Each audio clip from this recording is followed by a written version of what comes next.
We are live. Good morning, everyone, and welcome to the February 9th work session of the East Hampton Town Board. Carol, would you please read the roll call? Councilwoman Burke Gonzalez. Present. Councilman Lees. Present. Councilwoman Overby. Here. Councilman Bragman. Here. Supervisor Van Scoyac. Present. Please join me in saying the Pledge of Allegiance. I pledge allegiance To the flag of the United States of America and to the republic for which it stands, one nation, under God, indivisible, with liberty and justice for all. This morning we'll have a public portion where any member of the public may address the board on any matter. We ask that you please try to keep your comments to 3 minutes or less. And we'll be discussing a number of topics, beginning with the capital budget. We have our budget director, Len Bernard, here with us. We'll have a discussion of the Wayne Scott Hamlet study with our planning director, Joanne Powell, the leaf blower legislation update, Councilwoman Sylvia Overby, climate emergency declaration, again with Councilwoman Sylvia Overby, and a solar system code modification. We have Kim Shaw, Director of Natural Resources, and John Cholnicki, our town attorney, followed by liaison reports and resolutions. But before we get started, it's my pleasure to welcome Hugh King, our town crier. Hi, Mr. Supervisor. Good morning. Since Wayne Scott's been in the news, I thought that the next board meeting, each board member could bring some specific fact about Wayne Scott that you have found. I have several, and I'm going to give you one today just for a start, and then I'll be out of here, okay? Very good. I had a nice talk with Dennis DeAndrea, and his grandfather's store that's across the street from the school, it's not Chauncey Osborne. His name was Chancey. Right. I didn't know that, and he spelled it Chauncey. Right. Okay, so that's one fact. So if each of you can come up with a fact, we'll talk about it at the next meeting. Great. Very good. Thank you, Hugh. Good, I'm out of here. Can I ask you, before you go, can I ask you a question? Sure. On this day in history, this is not a local question, but I think you might be interested in it. There was a land purchase that was significant in sports. Any ideas? A land purchase in sports. Are we talking in the United States? Can we narrow it down? We can narrow it to New York. New York? Stadium out in New Jersey. Close? Warm? Warm. The answer is in 1921. Yankee Stadium. They bought the land for Yankee Stadium. Oh, yeah, okay. Wow. I know you're a baseball fan. The house that Ruth built. And then they tore it down, which is a shame. Did you ever get to go there? Yeah. But I'm not happy with the new Yankee Stadium, but we can talk offline about that. Yeah, okay. Well, I've been to Yankee Stadium, the Polo Grounds, and Ebbets Field. All three of them. Oh, wow. Oh, so You're not old enough yet, Jeff. There we go. All right, I'm out of here. Thank you, everybody. Take care. Bye, Hugh. Bye-bye. See you next time. Get rid of me, Mike. Michael, do we have any callers on the line? Yes, we do. I will Great. unmute the first caller whose phone number ends in 1833. I'm unmuting that caller now.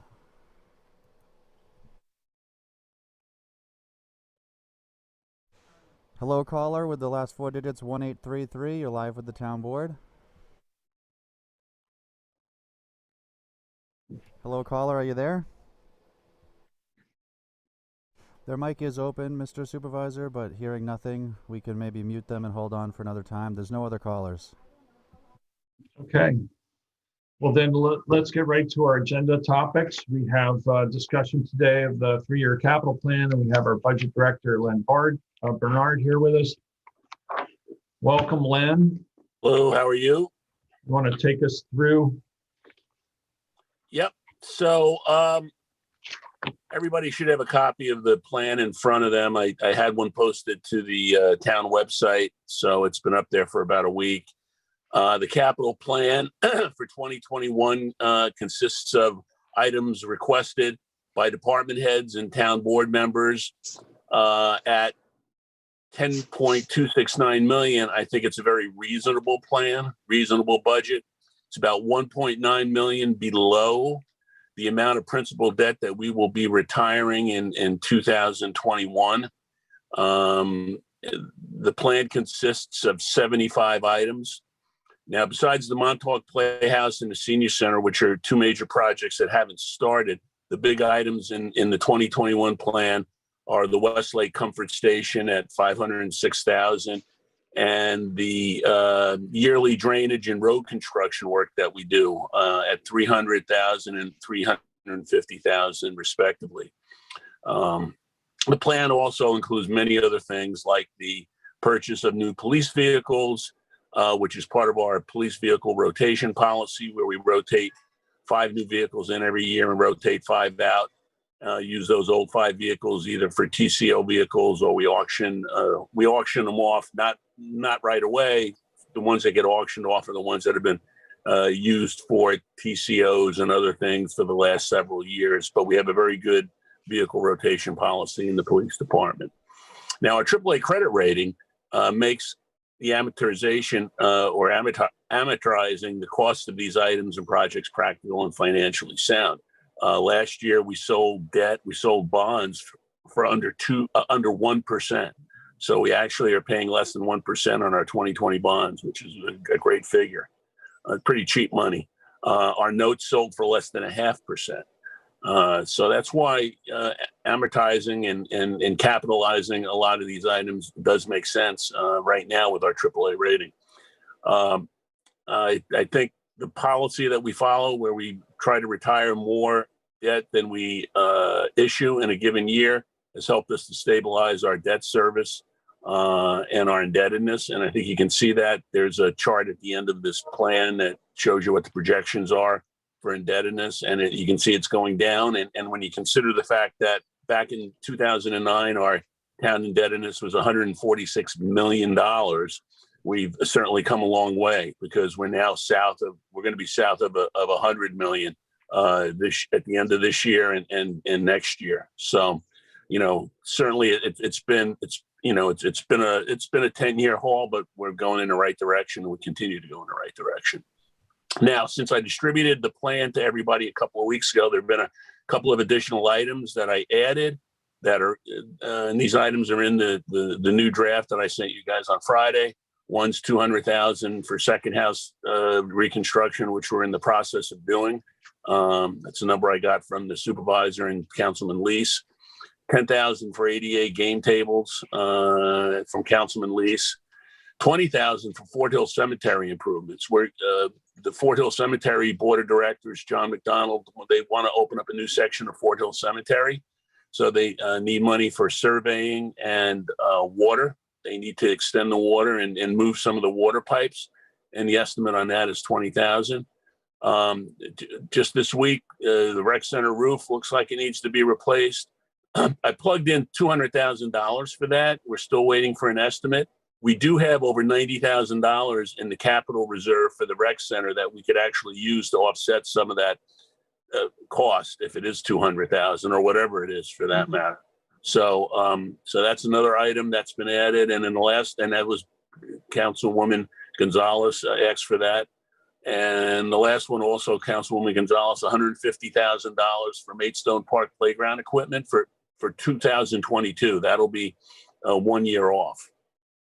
So the goal here is to have an agreed upon plan as a result of our discussion today, then hopefully adopted at the February 18th town board meeting. And then I will work, and Becky and Neji will work with our bond counsel over the following several months to get all the authorizations in place so we could have our debt sale in August. Prior to that, of course, once we get the authorizations in place, we can advance money from the general fund to start the projects. So a couple of other items I just wanted to touch on a happy note. I want to remind everyone that the last deficit bond debt service payment will be made next month. So when we make that payment, we will have paid off all of the $22,230,000 borrowed to address the 0708 general fund deficit, which was over 27 million. We used, the deficit financing and some belt tightening to address that $27 million deficit.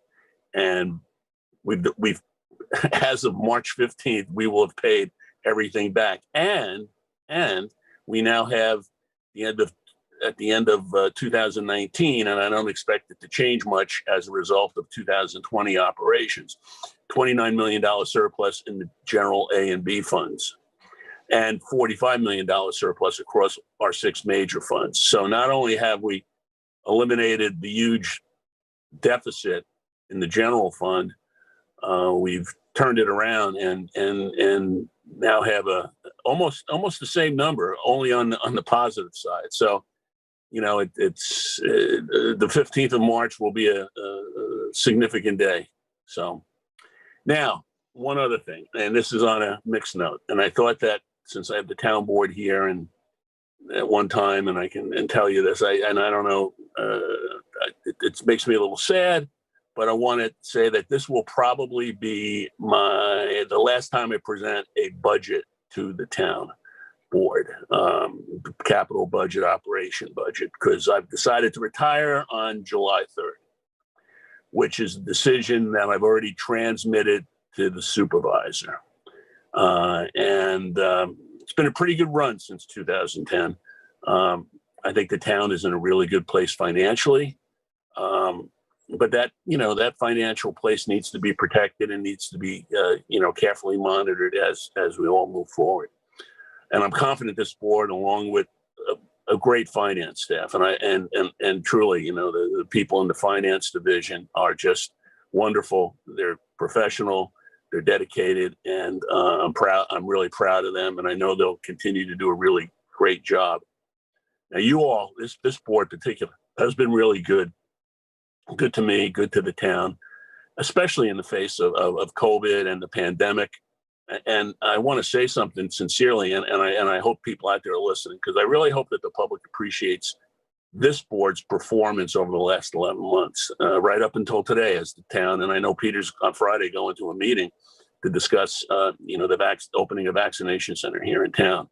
So this board has taken all the steps necessary, I know, financially and operationally, to open that vaccination center and do a lot of other things. So I wanted to take this opportunity, since we're all together, to kind of tell everyone that what my plans are. Now, the next 5 months are going to be busy. It's not like we're not going to be doing it. I'm not going to be doing anything. Got to get this capital plan adopted. We got to get all of the bond authorizations in place. Got to get the 2021 tax collection distributed. Got to work with our outside auditors to complete the 2020 audit, which is due by the end of June, and get that off to GFOA so we can get recognized for it.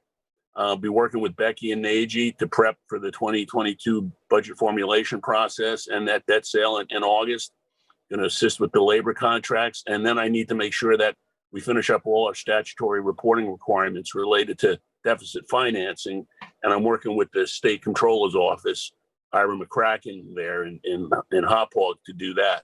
So the next 5 months will be busy. So that's it. That's my presentation. And we've got a capital plan here with a bunch of projects that the town department heads have presented, and some of the town board members. And like I said, it's a reasonable plan.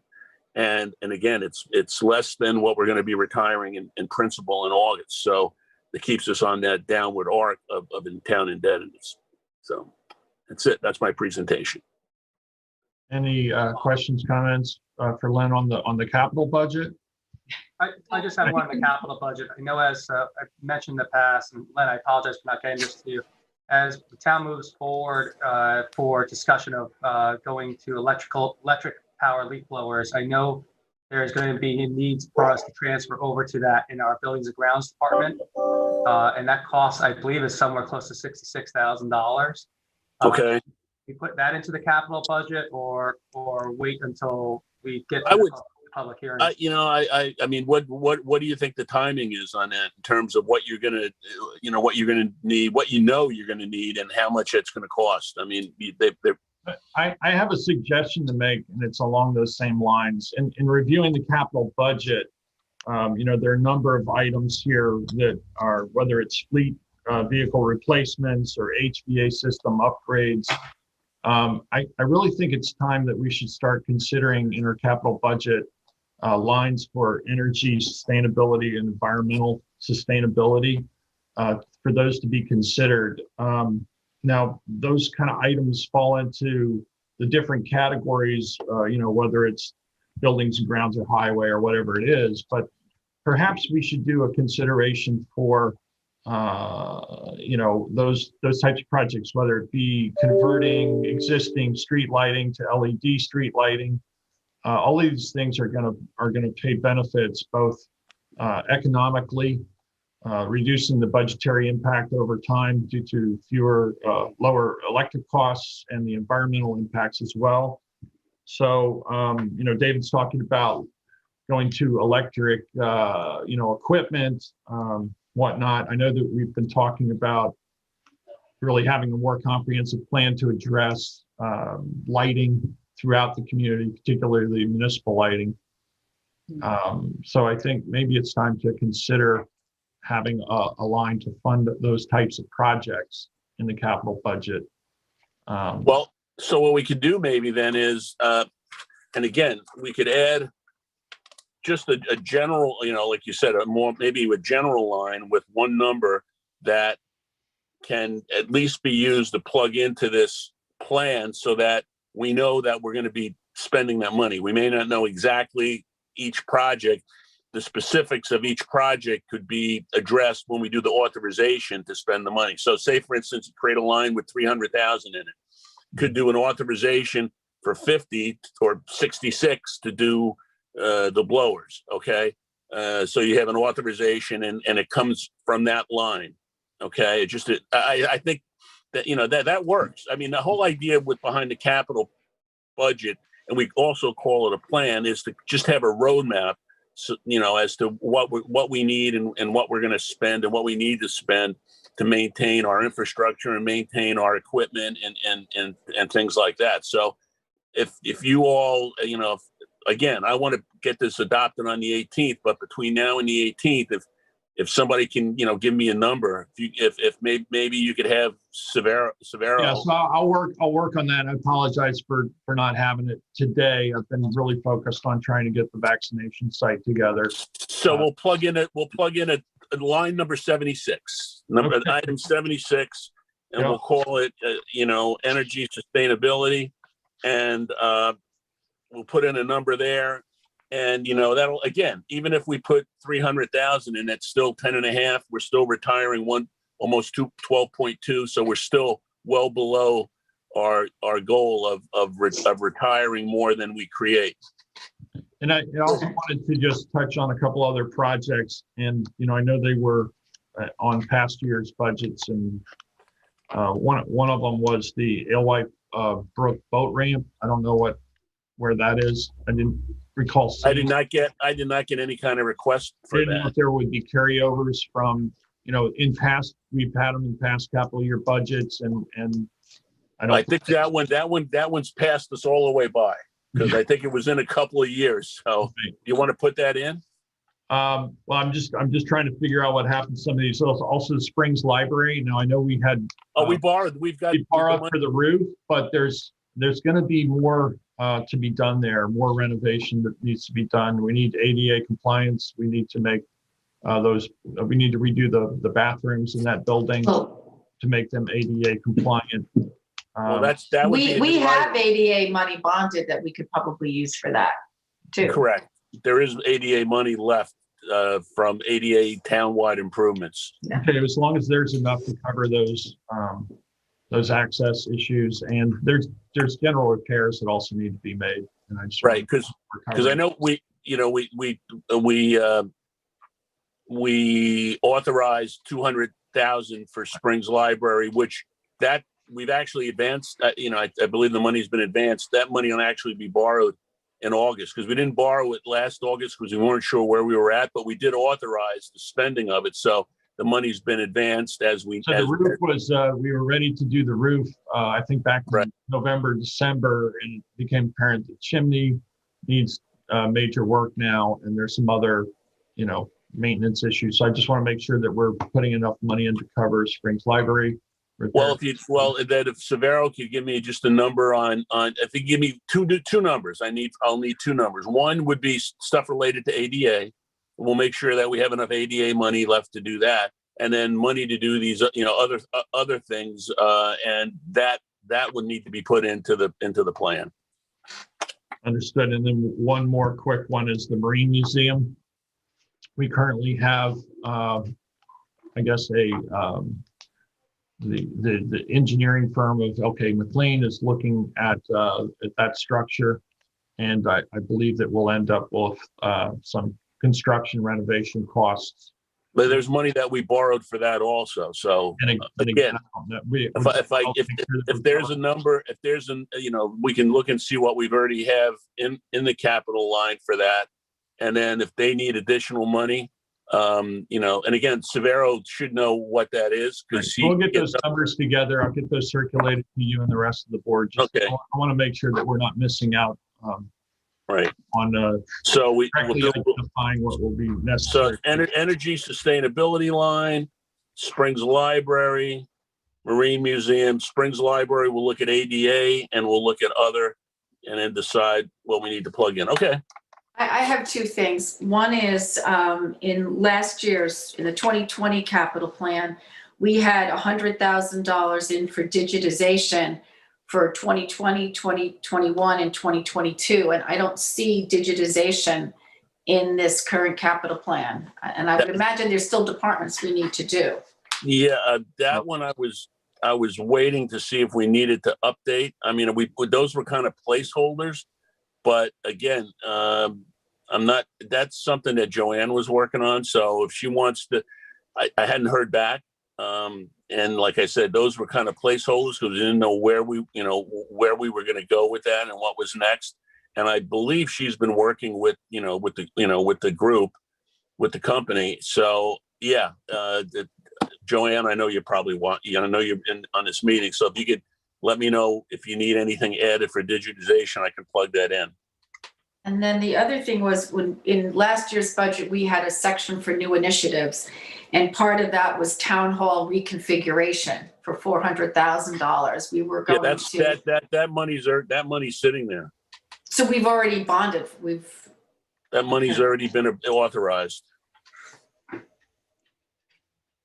So I just want to step in and talk about the electric vehicles. I know that there's only in this budget, there's only one, and that was from the planning department that said it was going to be electric, and the rest of the vehicles would appear to be regular diesel or gas vehicles. We just passed a fleet efficiency policy, and I would love to make sure that where possible that those department heads use electric vehicles. And if they haven't specified that, then we need to go back and make sure which vehicles of the vehicles they're asking for need to be electric and can be electric. And we can check on that, Sylvia. I think from my review of them, they're pretty much all heavy trucks, 4x4s, and there really isn't currently a hybrid or electric substitute. I mean, other than the police cars, I don't know. Most everything else are trucks. so they've got on Parks and Recreation, they have they're going to an automobile to replace a Crown Victoria. Right. That's the one. I mean, that's probably the only other one other than the police cars, I think. Aquaculture also wants to replace a vehicle, and actually Barley's been borrowing the Prius because from the town. So yeah, we'll have a look at that and make sure that any of the new purchases are compliant with policy. So Sylvia, to answer my question, I had a conversation with it was Severo, also was working with Lauren Steinberg about that, about what are the generation of trucks that we can use for our services that are needed. So Severo is working deep into trying to find out what type of electric trucks are out there that can either multiple things. Can carry a heavy tonnage of load, can either plow, can go in the snow, can drive on the beach if it's for marine patrol or for parks. So he's looking into that. He's focusing on one specific brand. And I can get the information to you and to Len and Peter also, the board. But I just received that email from them yesterday. So they are starting to look at that. There's not many options, but they want to test one out one first before to see if it works for what our capacities are for the town. But we're Yeah. looking at that. I'll just, I'll tack on here. They're like ordinance is asking to replace a Taurus. I think that could be an electric car of some sort. Agreed. And fire prevention, the same thing. So I will say that in watching the Super Bowl, there was, if you watch the GM commercials, I think there were a couple about their electric fleets that are coming out. And some of them are SUVs. Now, whether they're available immediately or within the next 6 months or so, that it may or may not work for us. But I think it's time for us to start looking into, and these companies are all going to electric vehicles. So I think we need to be on board. Oh, we certainly all agreed with that position. I believe it was a unanimous decision to accept that policy. And so we'll follow up and make sure that that's followed. Yeah, and like I said, I mean, other than Parks and Rec, I think Barley's looking more for a truck, and I'm pretty sure Buzzy in Fire Marshal, they're looking for a small truck. So, but again, we can check.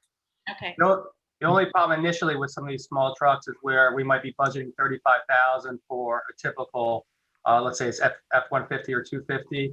Some of the electric vehicles are almost double the price right now, so that will affect a little bit of our capital plan on there as we go.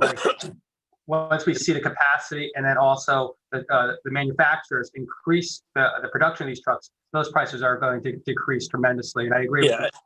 And again, remember this going forward, after in the future capital budgets and future capital decisions, this capital plan is a plan. It's not, you're not locked into the numbers per se. If we have 35,000 for a pickup truck for Barley or for Fire Marshal, and if we need 45 or 50 for an electric truck, because that's the decision that's been made, then the authorization would be for the 45 or 50 that's needed. This is not like the operating budget. Okay. Right. So there's a little flexibility here. In fact, just so you know this, and I want to say too, legally, town law and finance law doesn't even require you to adopt the capital plan. I mean, this is not something there's no town law or finance law that absolutely requires a municipality to adopt a separate capital plan. A lot of municipalities build it into their operating budget and have like an addendum. But so this is a plan. This is a guideline. This is to make sure that we're adhering to our goal of staying under borrowing less than what we retire in a year. And so we have some flexibility to make those decisions even after the plan's adopted. And as Len stated earlier, the fact that we're borrowing at such a low rate right now, and we're retiring, debt that was at a much higher rate, that also plays into that dynamic of reducing our exposure and right. And our debt service actually in the budget for 2021 actually, it went down some. So, Kathy, did you? Yeah, I was just going to say, and piggybacking on the conversation about energy sustainability, we replaced the roof at the rec center, which is a flat roof. It's a perfect candidate for solar. So, we should be looking into that too, and maybe seeing if there are, grants available for that. And then there was one other thing I was going to bring up, but it just went out of my head. But it'll come to me.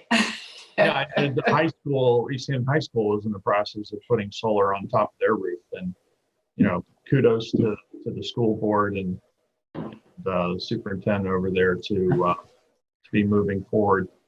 We did it at Springs a dozen years ago. Yeah, there was an opportunity. One of the roofs. There was an opportunity about a dozen years ago for the high school to do it. Yeah. Unfortunately, somebody didn't want it to happen. So just town hall reconfiguration, if we've already bonded the money, is this something that's on Severo's radar screen? Because I know that also plays into making the needed repairs down in the town attorney's office because of, it all relates that's happened there. Yeah, and really it's for the clerk's office to become more efficient and better laid out and give them more space for records. And so they don't have to be retrieving records from outside the clerk's office, et cetera. And a shorter walk for those that are, you Right. know, that And- are and, using the handicap accessible. Because of COVID, I think we should really consider adding a handicap drive-up window for the future at that location, or at least handicap parking immediately adjacent to the clerk's office, so that folks that may have some impairment don't have to walk quite as far from the parking lot. So that planning is not really moved forward as of yet, but we would, I think, need to hire engineer, architect to design that and work with the clerk to figure out the best way to bring more efficiency to that layout. Great. Anything else to add? Glenn, before we move on, I just want to thank you for your kind words about this town board and our efforts for the community, particularly through this time of COVID. Really has been quite challenging, but the financial challenges that the town faced, I think a little more than a decade ago now, you've been there working through multiple administrations, and I think that's a tribute to your willingness to be a team player, to really work on behalf of all the residents of East Hampton. You've never been political in your position as budget officer. You've put all that aside. I think that's a real tribute to you. I think that's a model for really how we get along and we get the job done. We keep our focus on what's most important, and that is the town, the people of the town. Multiple administrations have taken your advice and worked directly with you to ensure this financial recovery has occurred. And we have robust surpluses. We have a AAA bond rating. And, it is a team effort. As you said, we've had wonderful people in our finance staff working with you and with me and with the other board members in previous administrations. But I think a lot of it really falls on your shoulders and is a credit to you as a human being, as a person, the way you've steadfastly worked for our town. So I'm saddened that you're going to be leaving us in July. At the same time, I'm happy for you. You've certainly earned your retirement, and we're going to wish you all the best moving forward. So on behalf of myself, and I know the rest of the town board feels this way, and the people of the town should feel this way if they really know what you've provided. We thank you from the bottom of our hearts. Thank you very much. I appreciate that. Len, I just wanted to add a remark along the same lines, because I've known you since the 1980s, basically. And I have to say, even when you were political, you've always handled questions and issues totally professionally. And it's always been a pleasure to have you as a resource, no matter what side you were on. I always knew that, and still know, that when I come to talk to you about an issue, I get the straight story, and it's always backed up by solid knowledge. And I just can't tell you how much I appreciate that. It's really it's the highest praise I can give to somebody working in government and a bureaucracy, that your professionalism and objectivity are the hallmarks of the advice that you give, and it's just been great to be able to rely on you, and I really appreciate it. I've never had a bad moment with you over many years. And I'll be sorry to see you gone, because I appreciate it. Those 10 years at the General Accounting Office back in Washington, you've got to do it the right way. You got to be balanced. You got to be fair, and you got to do what's best for the people that you work for. That's the one thing we all knew and still know about Len Bernard, and it's really, really important. Really important. Appreciate it. You're a wonderful example. Thank you. No, I just want to say, as a neighbor to Len, and as a man who took my older son to go and helped him collect baseball cards, those are really some good memories. And that we had children the same age was nice. And you've been a real rock for me here at Town Hall, and I'm going to cry. I have such confidence in the advice that you've given this town board that it's just been a real pleasure. And I'm going to miss you. So, I know you're across the street. I know. But it's still a little different than seeing you at town hall. And your work ethic has been extraordinary. I just have to say, everything you've done for us as a town and as employees and elected officials, what you've done for the community is just, it's been beyond great. And I just thank you so much for all you've given to our community. Thank you very much. And yeah, I'm right across the street if you need anything. And I just found out, by the way, looking through some old documents, that Bluff Road used to be, its original name was Dog Hole Highway. I was going to ask Huey about that. Now, I'm As opposed to Tut Hill Road, which has a similar canine related. I am 64 years old, and I've been on this road my whole life, and I never knew that. I found it on an old mortgage document. So should we kind of change the name? Bluff Road. Dog Hole Highway. Well, I hope Hugh King is not listening right now, because we can use that in the I want him to look that one up. So, all right. Glenn, I hope in retirement that you don't hit the clam beds too hard, though. No, Do some for the rest of us when we get to that point. My clam partner, Dennis Curls, is already scheduling us for. Yeah, that's what I was afraid of. With Larry, when Larry retired, I had to worry about the fish, and now with you retired, I have to worry about clams. Right. All right. Thank you. Thank you, Len. Yeah. So, do we have any callers on the line? Yes, we do. We have 3 callers on hold. I can unmute the first caller right now. Right. The last 4 digits. I'm gonna go. Okay, Len. Thanks again for everything. We'll talk to you. Got a doctor's appointment. See you later. Bye. Take care. Okay, Michael, get the phones. Yes, the caller on hold. The last 4 digits of their phone are 0299. I'll unmute that right now. Good morning. This is Carolyn Logan Gluck calling from Wainscott. Good morning, Carolyn. Sorry, I missed the public portion, but I did hear Mr. Bernard's presentation and all of your comments and congratulate him on his retirement. It sounds as if it's very well earned. I'm calling this morning just to say that it's wonderful news to see the Wainscott Hamlet study on today's agenda, and how delightful it is that the town board is taking first steps towards enacting the zoning changes that are going to see to the implementation of the recommendations in the Hamlet study, which will encourage thoughtful development, incorporating good design and walkability with attention to traffic impacts and protecting the environment, especially Georgia Pond and the aquifer. Maybe pushing the business district in the direction of being a human-centric rather than car-centric part of Wainscott. So I just want to thank you so much for moving forward in such a timely manner, and I'm looking forward to Joanne Powell's presentation. Thank you. Thanks for calling, Carolyn, and thanks for the kind words. Moving on to the next caller. The last 4 digits are 2517. I'll unmute that caller now.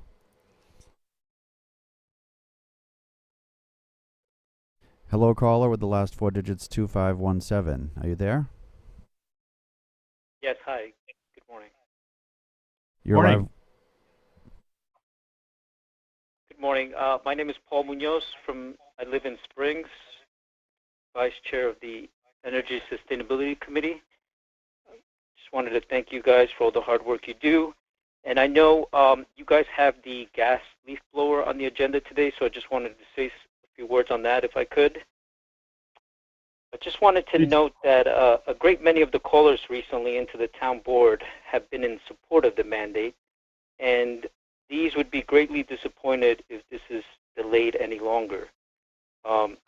So it is my wish that these measures be pushed forward so all landscapers and homeowners alike have enough time to get ready for this upcoming season. And I believe we can all be in agreement that the noise will be at an all-time high this season with all the new homes and new residents out on the east end. That's all I needed to say. Thank you. Thank you, Paul. Do we have any other callers, Michael? Yes, we do. Moving on to the next caller. The last four digits are 8764. I'll unmute that now. Good morning, Town Board and Town Council. This is David Buddha. I'd like to echo the thoughts of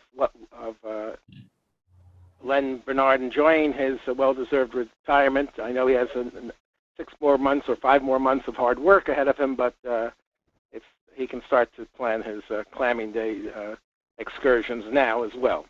I do have a comment about the capital budget plan for 2021. First, in the spirit of well, let me say this. I appreciate that Len alluded to the fact that he had posted on the town website this draft plan. Anyone who was interested in watching this town meeting, I'm sure there are others besides myself, would not have known to look in his department's section of the town website to find the draft budget, because one would not know that it was going to be a topic of discussion today until Friday of last week. And even then, there's nothing in the town meeting portal that would alert someone that the draft capital plan was available on the town website, nor was there anything on the town website in the news and announcement section that would alert someone that it's posted. In order to appreciate your discussion of the draft capital budget plan, one would need to have this in front of them, as you all did. And as I said, Mr. Bernard did thoughtfully post it, but it wasn't publicized. And as you know, the open meetings law does require proposed resolutions, laws, rules, regulations, policies, and any amendments thereof to be scheduled, that are scheduled to be the subject of discussion by a public body during an open meeting shall be made available to the extent practicable prior to the meeting during which the records will be discussed. So I just want to encourage you to think of more positive ways to incorporate records that are and presentations that are going to appear at your work session meetings or at your regular meetings to be publicized through either the town website or the town meeting portal, which is where most people would look for those kind of things. Now that I have this document in front of me, I do have 2 questions, and perhaps someone on the town board can answer. I'm a little confused and I'm perplexed by 2 items in the police budget, and I'm just seek some kind of clarification.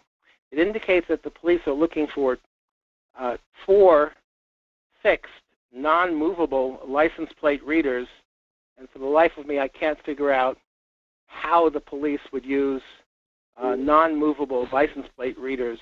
I'm wondering if anyone can enlighten me on that topic before I ask it well, let me ask the second question. Second question is that I'm a little confused how the town police budget is planning to spend $300,000 for fire district paging equipment. It was my understanding that all the fire districts have already expended those funds to upgrade their pagers to be compatible with the town emergency communication system. So I don't understand why the town is planning a capital expenditure of $300,000 for fire district paging equipment. So if you could answer either of those 2 questions, I'd appreciate it.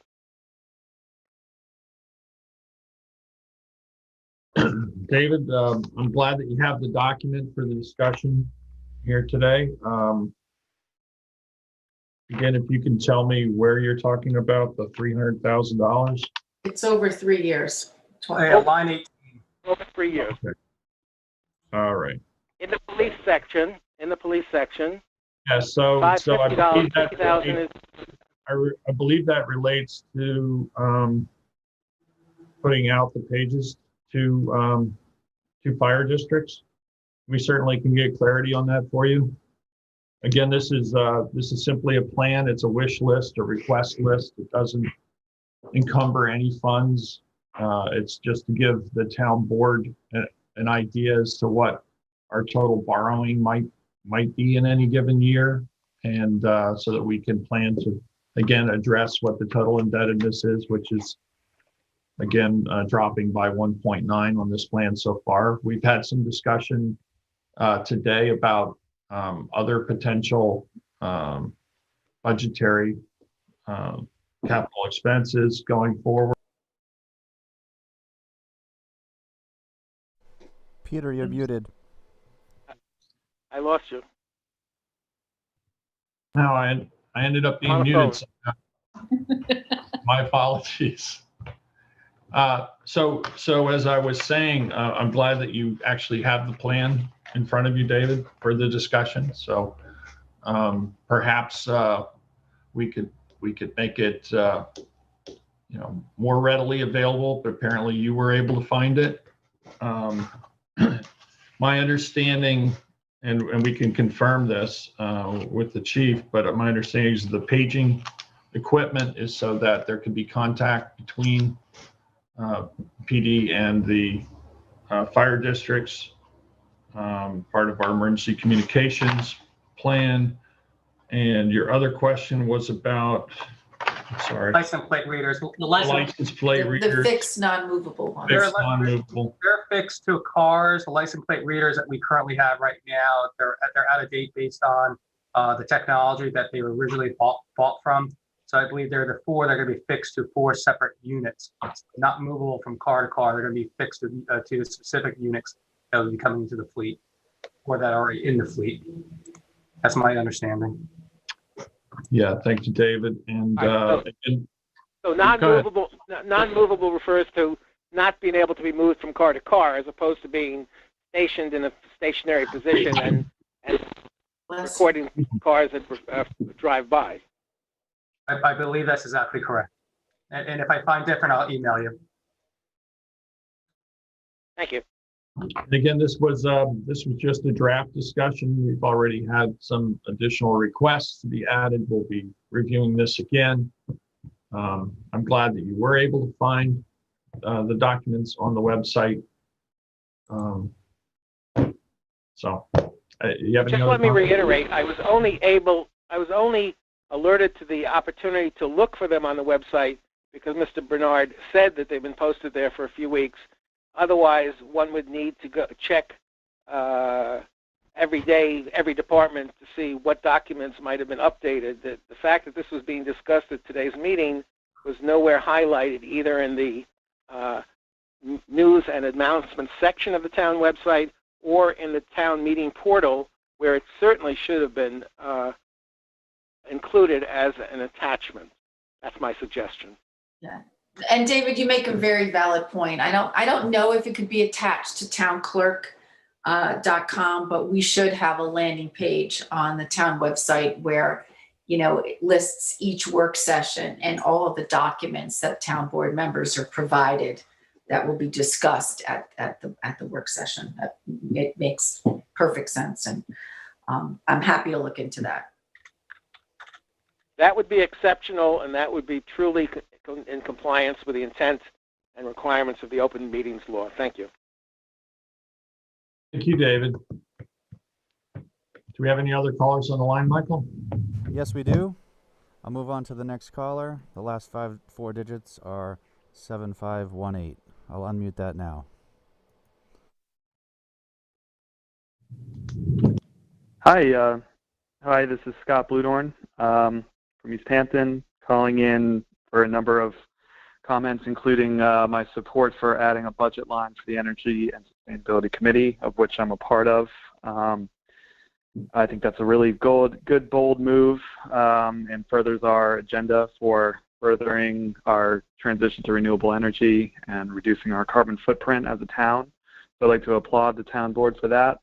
I'd also like to lend my support for the leaf blower ban. I think this is really important legislation that, if implemented, is really going to go towards furthering a much better quality of life for town residents.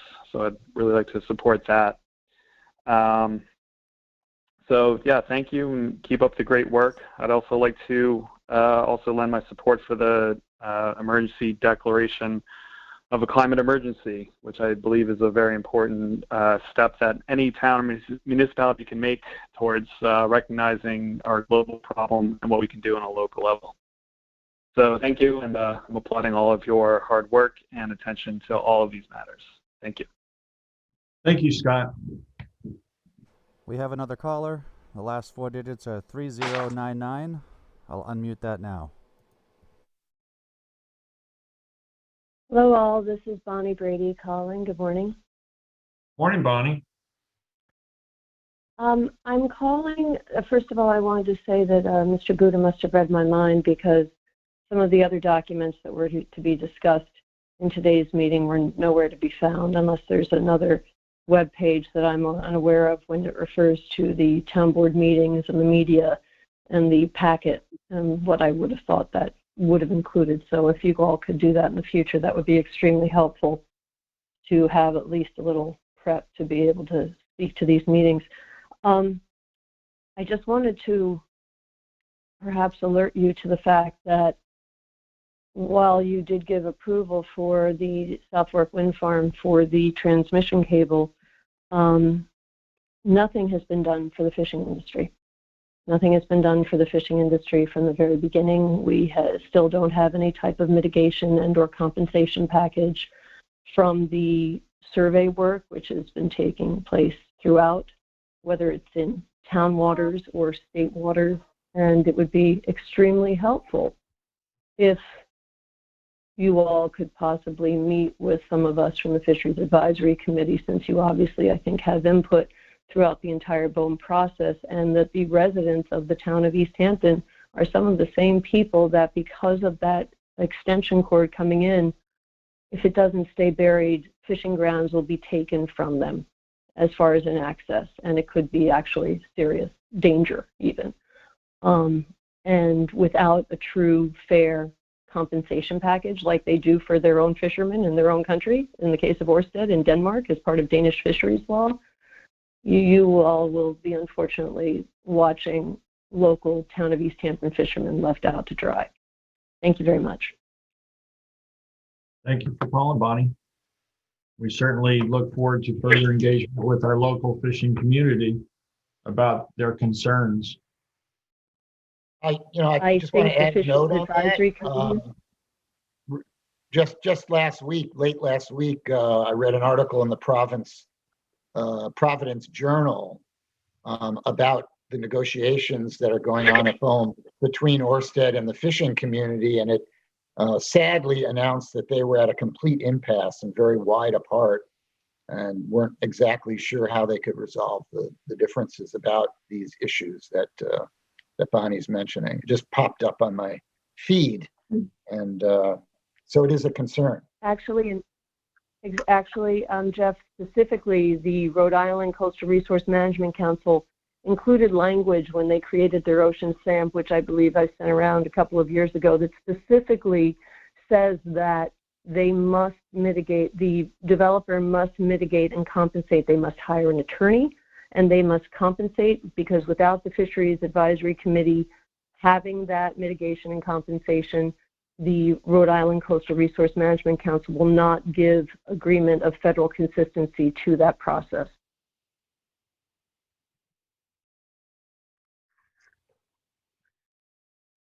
I can't hear you. Thank you, Bonnie. Fishing community, and it sadly announced that they were at a complete impasse. Mr. Supervisor, I didn't know if you want to continue with that. There was an echo coming from that caller. I can open it back up, or are we to move on? I mean, you could open it back up and see if Bonnie has any further comments. Actually, she's hung up. Okay. We have one other caller. I can unmute that caller now. The last 4 digits are 9131. Press 3 to continue recording where you left off. Press 4. Excuse me, I'll mute that. Not sure what that was. But we do have another caller. The last 4 digits are 1044. I'll unmute that now. 44. I'll unmute that now. Caller, you're live with the town board. And if you could kindly mute or lower the volume of your television set in the background. Okay.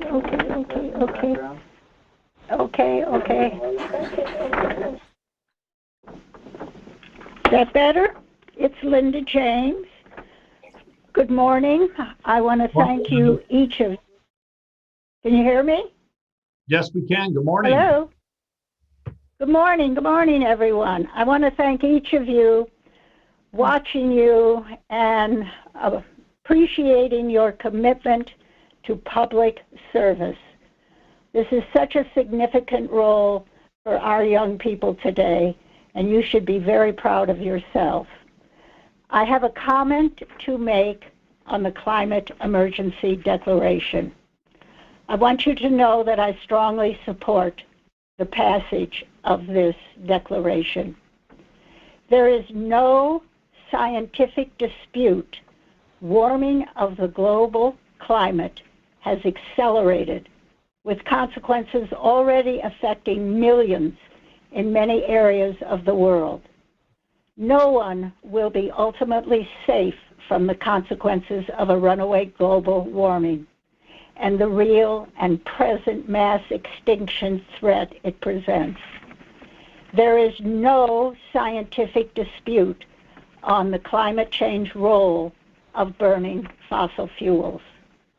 There is no dispute about the leadership role of East Hampton Town in addressing the impact of climate change in this community in 2014.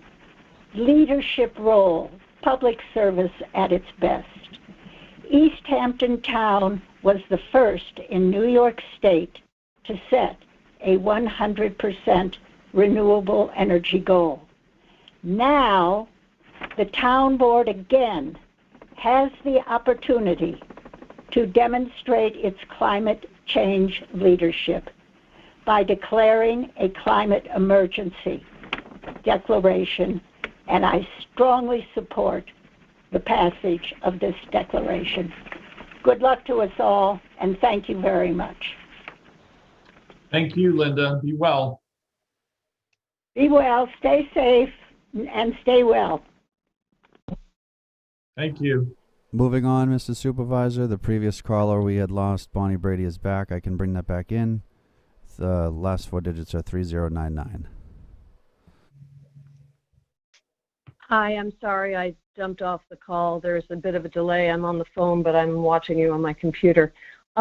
Peter, in regard to speaking to the fishing industry at large, it would be really appreciated if you remember, I think it was almost 2 years ago, the Fisheries Advisory Committee, we were looking to have someone hired to work on specifically what mitigation and compensation would look like, and that kind of fell through the wayside because the majority of the consultants that would have been available had already been hired by other sources. But the Fisheries Advisory Committee as a group knows exactly what mitigation and compensation should look like. I know because I've been involved specifically with many of the discussions of the Department of Public Service. And so it's a matter of actually just having the town meet with the Fisheries Advisory Committee to go over some of those issues and then see whether the town is willing to get behind its commercial fishing industry within the town to make sure they're treated fairly and compensated if they lose ground. Bonnie, that is the whole purpose of having, that is the whole purpose of why we created the Fisheries, Committee. And, I know that Councilman Lease has worked very closely with the Fisheries Committee since he took over as liaison there. Again, having the direct involvement of fishermen who are concerned and knowing their concerns and being able to incorporate their concerns as we move forward in this process under, the Bureau of Energy, Ocean Energy Management. In that process, we are an involved agency, and we will continue to echo the concerns of our fishing community. So I think we are aware that, loss of gear and compensation for that is a concern going forward. Exclusion from areas to fish has been identified as a concern, whether it be because of construction activity or spacing of turbines, or of areas that might where the cable may not be fully buried and concrete mats have to be placed over it. So, you know, we are aware of those. And I think having a resolution through this process is likely. But I think it's incumbent on all of us to work together to ensure that those concerns are heard and actually met.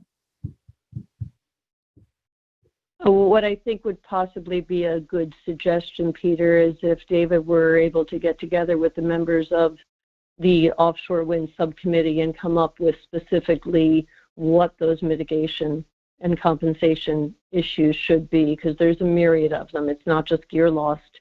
It's also the timeline that they allow you to submit, and when things are appealed.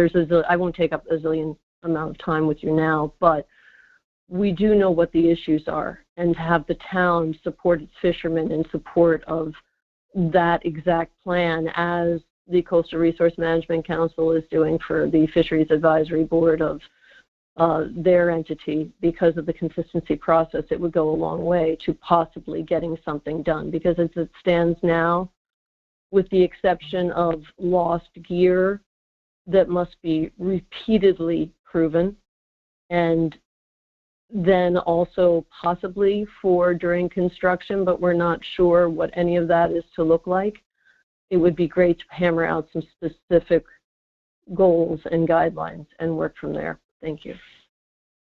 Thanks for calling, Bonnie. Be well.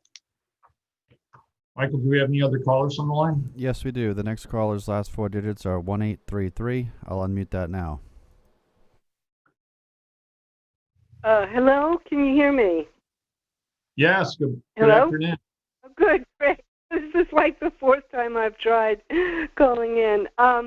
This is Francesca Rhiannon, and I had originally planned to talk just about the climate emergency declaration, which I will, but I would just like to, before I do that, say I do support the leaf blowing restrictions. In fact, I support stricter restrictions, but I'll take what I can get now.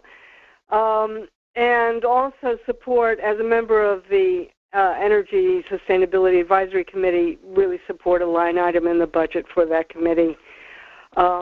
We have been doing a lot of work, and it will enable us to do even more work on behalf of the town as we come into a time of climate emergency.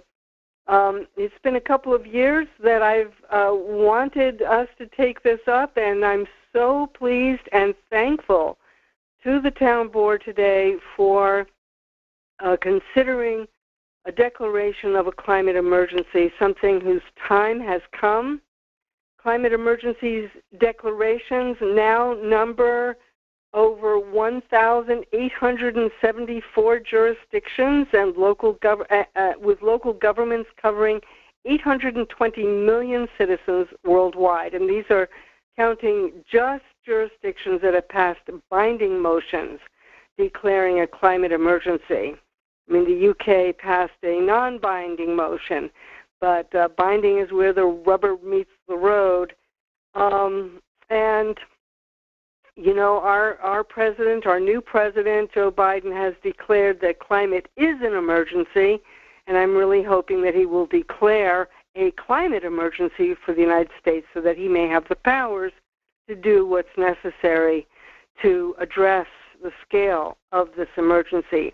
As I hope we can do here in the town, Biddle Duke will be talking more about the climate emergency itself. He penned it. He wrote the text, and it's really wonderful.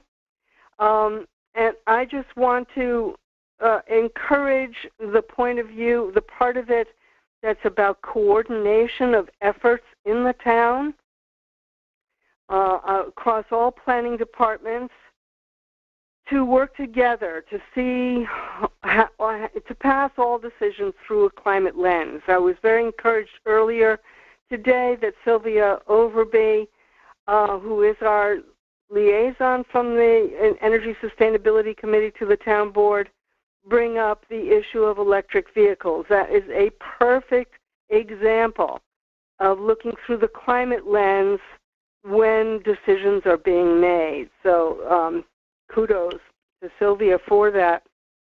And I want to point out that coordination may very well take money.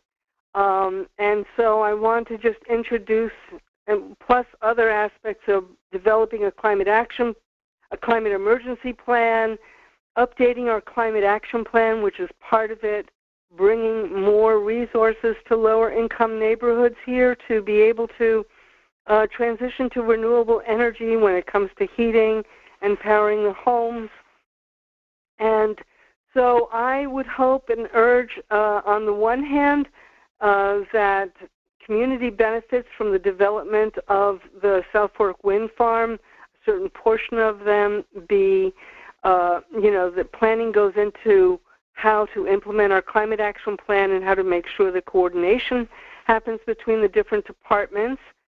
And I also want to then link that to what the state is doing. There is a big campaign, a push now to get our Climate Leadership and Community Protection Act funded through new legislation called the Climate and Community Investment Act, which will basically ask that polluters pay into the funds that are necessary for us to implement this very important state law. And my final point is that I would like very much to encourage our town board, which I think has so much to offer to the state, to talk perhaps with Southampton and reach out to the New York State Climate Action Council, as they are still in meetings now. They have a local government and land use advisory panel, and I would like to encourage our leadership to reach out to the Climate Action Council to recommend that discussions be called with municipal government leaders like the wonderful ones we have in this town to advise the state on what our needs are when it comes to implementing the climate action, New York's climate action plan. And that's an example of the kind of thing that declaring a climate emergency can do, that it can encourage our local officials to interface with state officials and make sure that we have a voice in the planning so that when legislation is passed and implemented, we are given the resources to implement our climate emergency. And with that, I'll hand it on to the other members of the Energy Sustainability Committee when this item comes up on the agenda. I'm just saying it now because I have no idea how to do this phone thing and have it coincide with what's being discussed on the agenda. Thank you so much for the opportunity to say this. Thank you, Francesca. Be well. Michael, do we have any other callers? No, there are no other callers at this time. Okay, then we'll move on with our next agenda item, which is the Wainscott Hamlet study. We have Joanne Powell, our planning director here, and Sophie Overby is the liaison to Wainscott. Good morning. The planning department has reviewed the Wainscott Hamlet plan to determine how to begin implementation. And I'd like to share my screen with you. No.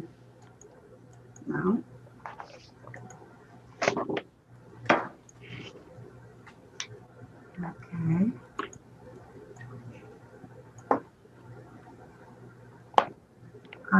So the plan is very comprehensive document and includes a table with 36 recommendations for implementation. A number of them represent ongoing efforts, such as continuing. Joanne, you're not sharing yet. Are you sharing? Okay. You want to start the PowerPoint.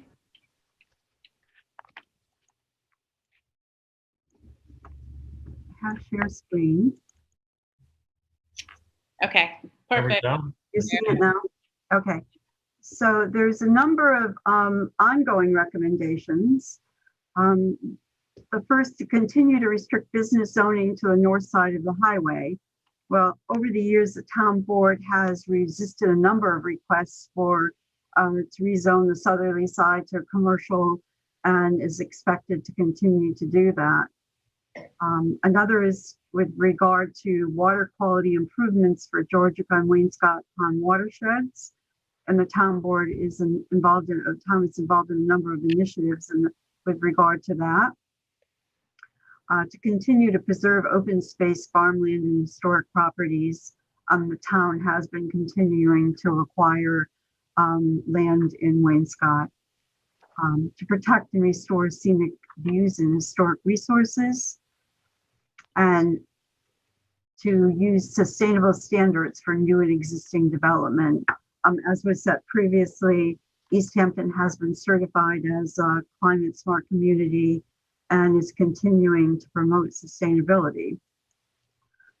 Other ongoing recommendations include encouraging development of second-story apartments, and the planning board does encourage that whenever there's a commercial proposal.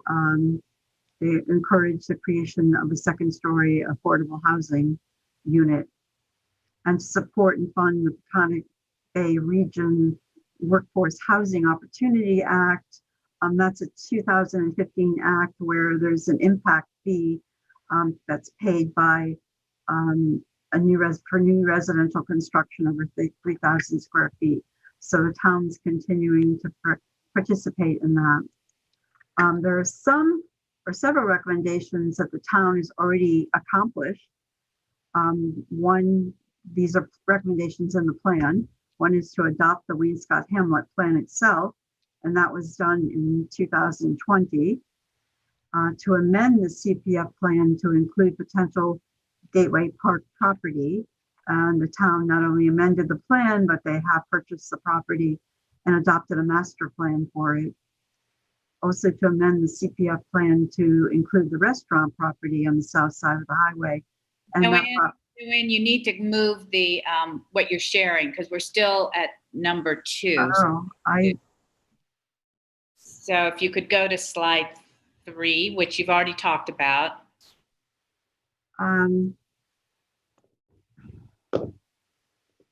New share. Oh, I see that. I have to do a share for each slide. Sorry.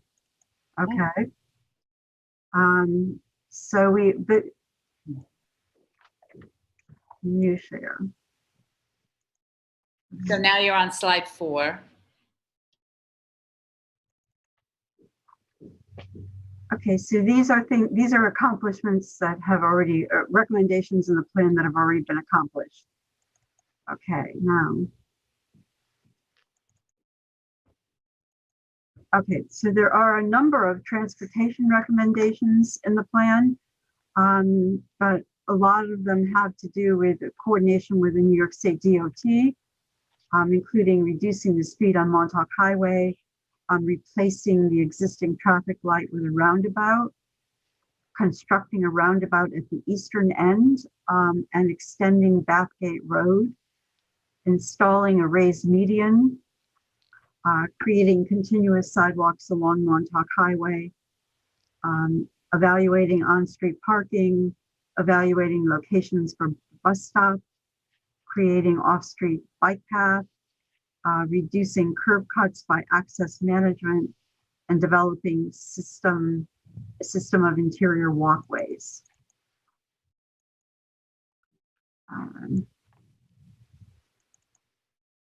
There are also a number of parking recommendations, develop a municipal parking area, a parking management district, on-street parking regulations, shared parking regulations, and regulations allowing on-street parking to be part of site plan requirements.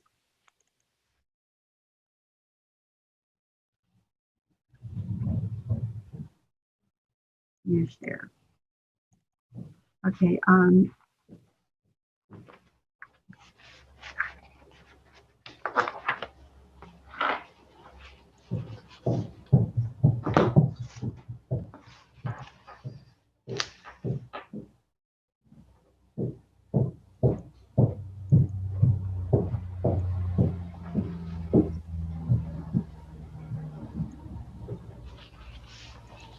All right,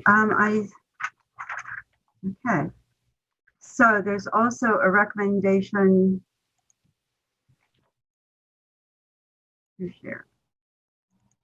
A recommendation for the former sand and gravel mine to evaluate the need for water quality remediation and to develop a process or consensus for the property. The planning board issued a positive declaration for a proposal for subdivision into 50 lots. And the draft DEIS was proposed and reviewed, prepared and reviewed by the planning board and deemed incomplete. The issue of water quality remediation is being addressed or being looked at through the DEIS process. And there has been a proposal to meet with the owner's representatives to discuss the overall project. And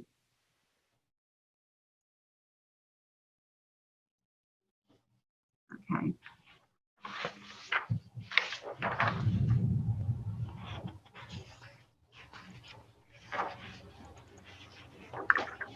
There's also a recommendation in the Hamlet plan to evaluate and construct a decentralized community wastewater system to serve the business district. The town board has been working on the development of a community wastewater system in a district in Montauk, and that has been proved to be a very involved process. So this is one that will take time to implement.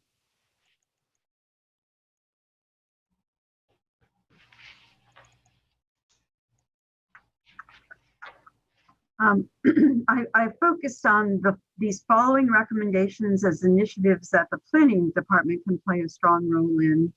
One is rezoning the western portion of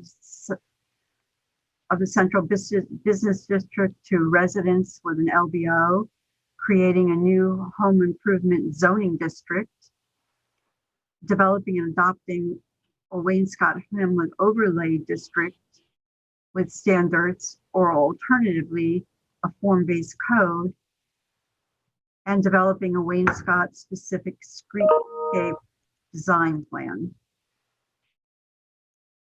So, sorry, this is a bit awkward trying to do the new share for each one.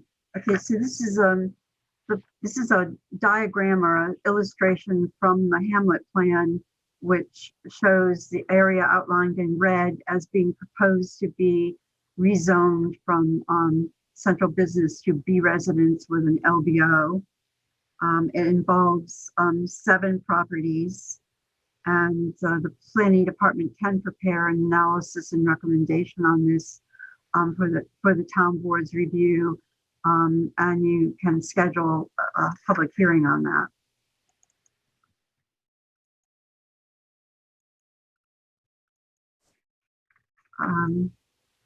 There's another rezoning recommendation in the plan, and that's to evaluate affordable housing overlay district zoning in a small portion of the pit. This is a little bit more involved. There's no specific size or area of the pit recommended. So the planning department would need to prepare an analysis, and this would need to be discussed with the owner of the pit and with the Wayne-Scott community and the town board to decide how to proceed with that.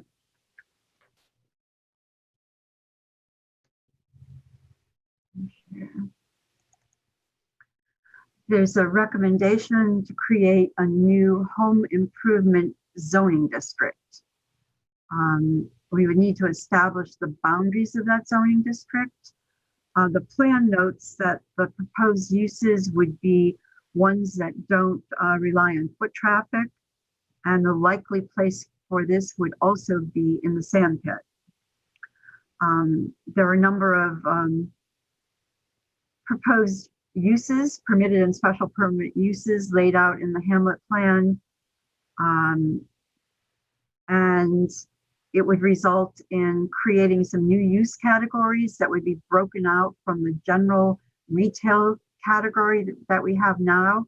Those uses would include auto supply, furniture and household furnishing stores and hardware stores. And then the plan also lays out a number of special permit standards that could be applied to some of the uses. And I've just given a few examples here. Outdoor storage and display would be permitted, but fencing and landscaping would be required to screen those areas, and there would be no effluent caused by the outdoor storage. So creation of this new zoning district would also require coordination with the property owner, input from the community, and town board to develop a final proposal for it.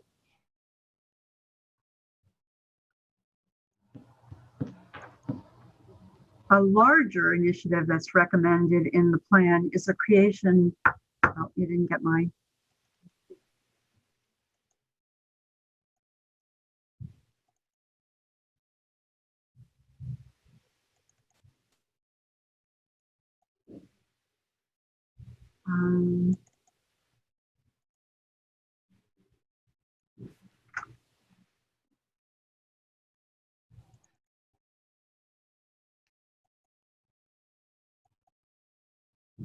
okay. Okay, so a larger initiative recommended in the plan is the creation of a Wayne-Scott Business Overlay District. We would need to establish boundaries. The Hamlet plan recommends that all commercial properties, except areas with a potential for heavy commercial industrial uses, such as are allowed in the pit right now, be included in the overlay district until there's a master plan for the pit that would not be included in that area. It recommends development of standards for desirable community character for a number of different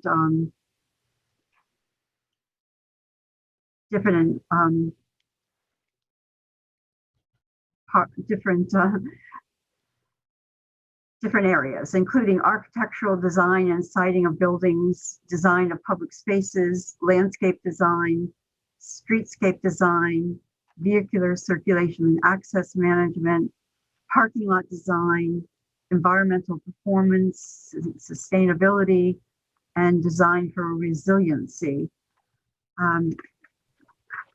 This is a much more involved initiative than the previous ones and may require the services of a consultant with architectural and or design expertise.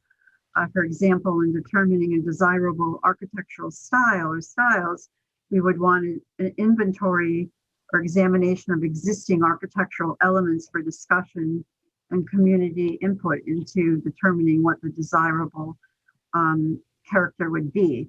So this is very comprehensive, very involved, and we probably would need the services of a consultant to accomplish that. We would need probably workshops conducted with the community for community input.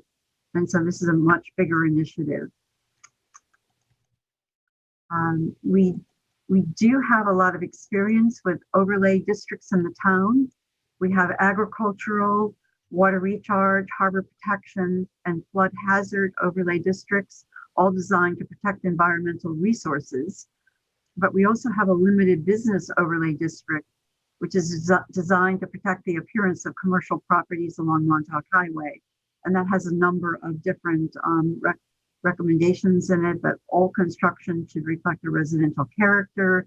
There should be the use of traditional simple forms, pitched roofs, wood shingles. It looks at the ratios between windows and walls, preservation of shade trees, location of parking and limitation on parking, and sets a limitation on the square footage of commercial uses.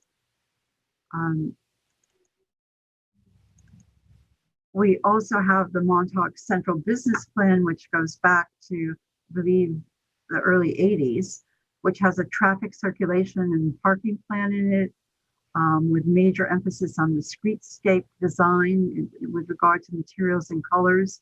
It recommends terracotta, pink, or brick sidewalks, wooden benches and planter boxes, and has specifications for screenings for plantings.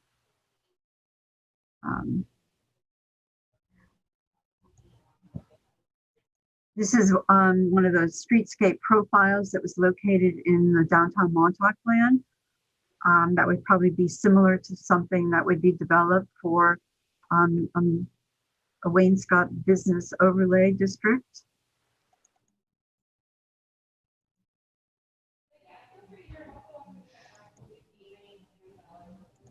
Okay.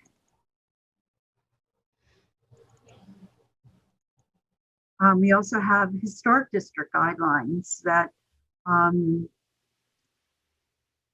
state that buildings should be sited to correspond to setbacks of adjoining historic buildings, that they should employ traditional forms prevalent in the district, that the scale should be in harmony with existing buildings, height, with regard to height, the front facade should face the street. They specify materials for roofs, doors, and front porches, and also the ratio of doors and windows to walls.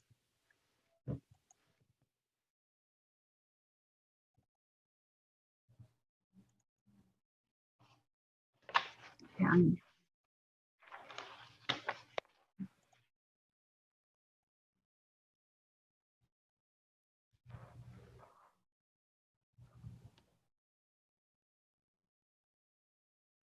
okay, sorry, I have, here we go.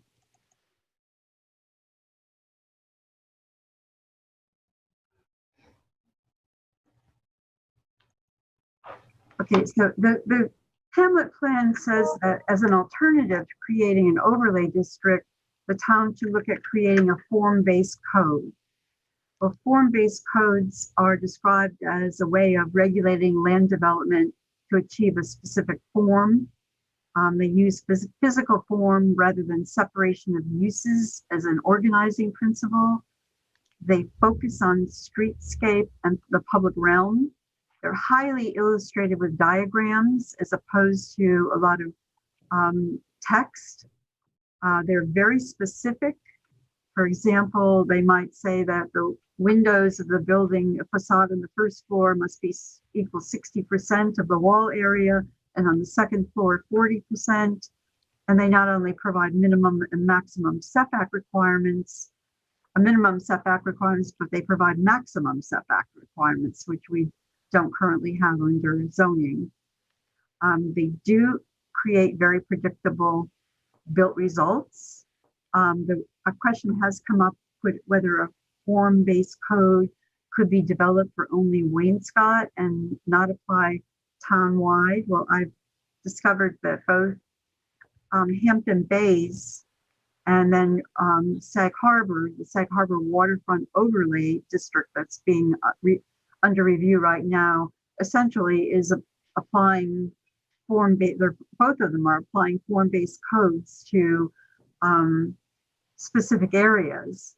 The difference that I see with both of those are that they're both densely developed and very urban areas. This next slide shows an illustration. Okay, an illustration that's in the Hamlet plan of what a form-based code would look like. It shows you exactly alternatives of where you can build on the site with minimum and maximum setbacks. And then this next one is a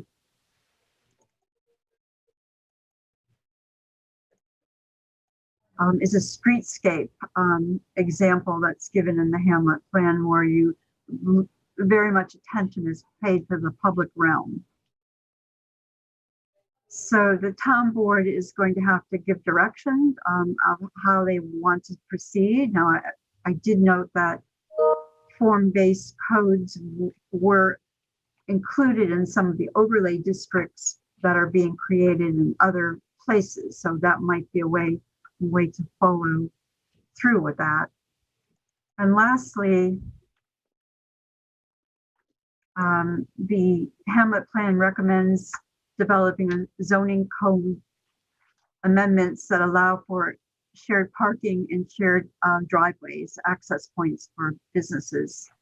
and developing standard easements for those shared parking and shared access easements. These are things I think the planning department could work with the town attorneys on before taking them public. So those are the recommendations that were in the Hamlet plan and some of the ways that I think we could begin to implement them. Thank you, Joanne. Board members have any questions for Joanne about the presentation before we enter discussion?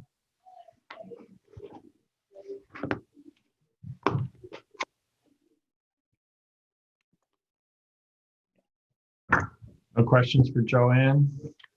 Joanne, I think you outlined pretty thoroughly what the Hamlet study considered and some of the goals and objectives. And we heard from the caller earlier, Carolyn Logan Gluck, who's the chair of the Wayne Scott CAC, and in her comments, she mentioned that she was excited about this effort and the possibility to humanize, if you will, the business district and make it less of a drive-by business district, to make it more compatible with walking and whatnot. And I think, the form-based code really kind of addresses that you can develop a form-based code or overlay that has certain principles in redevelopment that ensure that it becomes space that's more easily walkable, that can have shared parking to eliminate some of the access points, to have a more consistent flow, better circulation. There's an awful lot here to consider.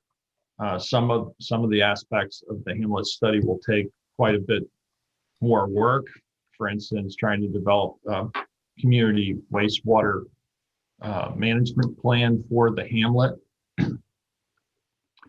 I think some of the most basic aspects that we should probably focus on and consider first are really the transportation and circulation, because that's going to be the most basic kind of interface with to provide that infrastructure ahead of the actual redevelopment, so that when that occurs, you're not trying to play catch up.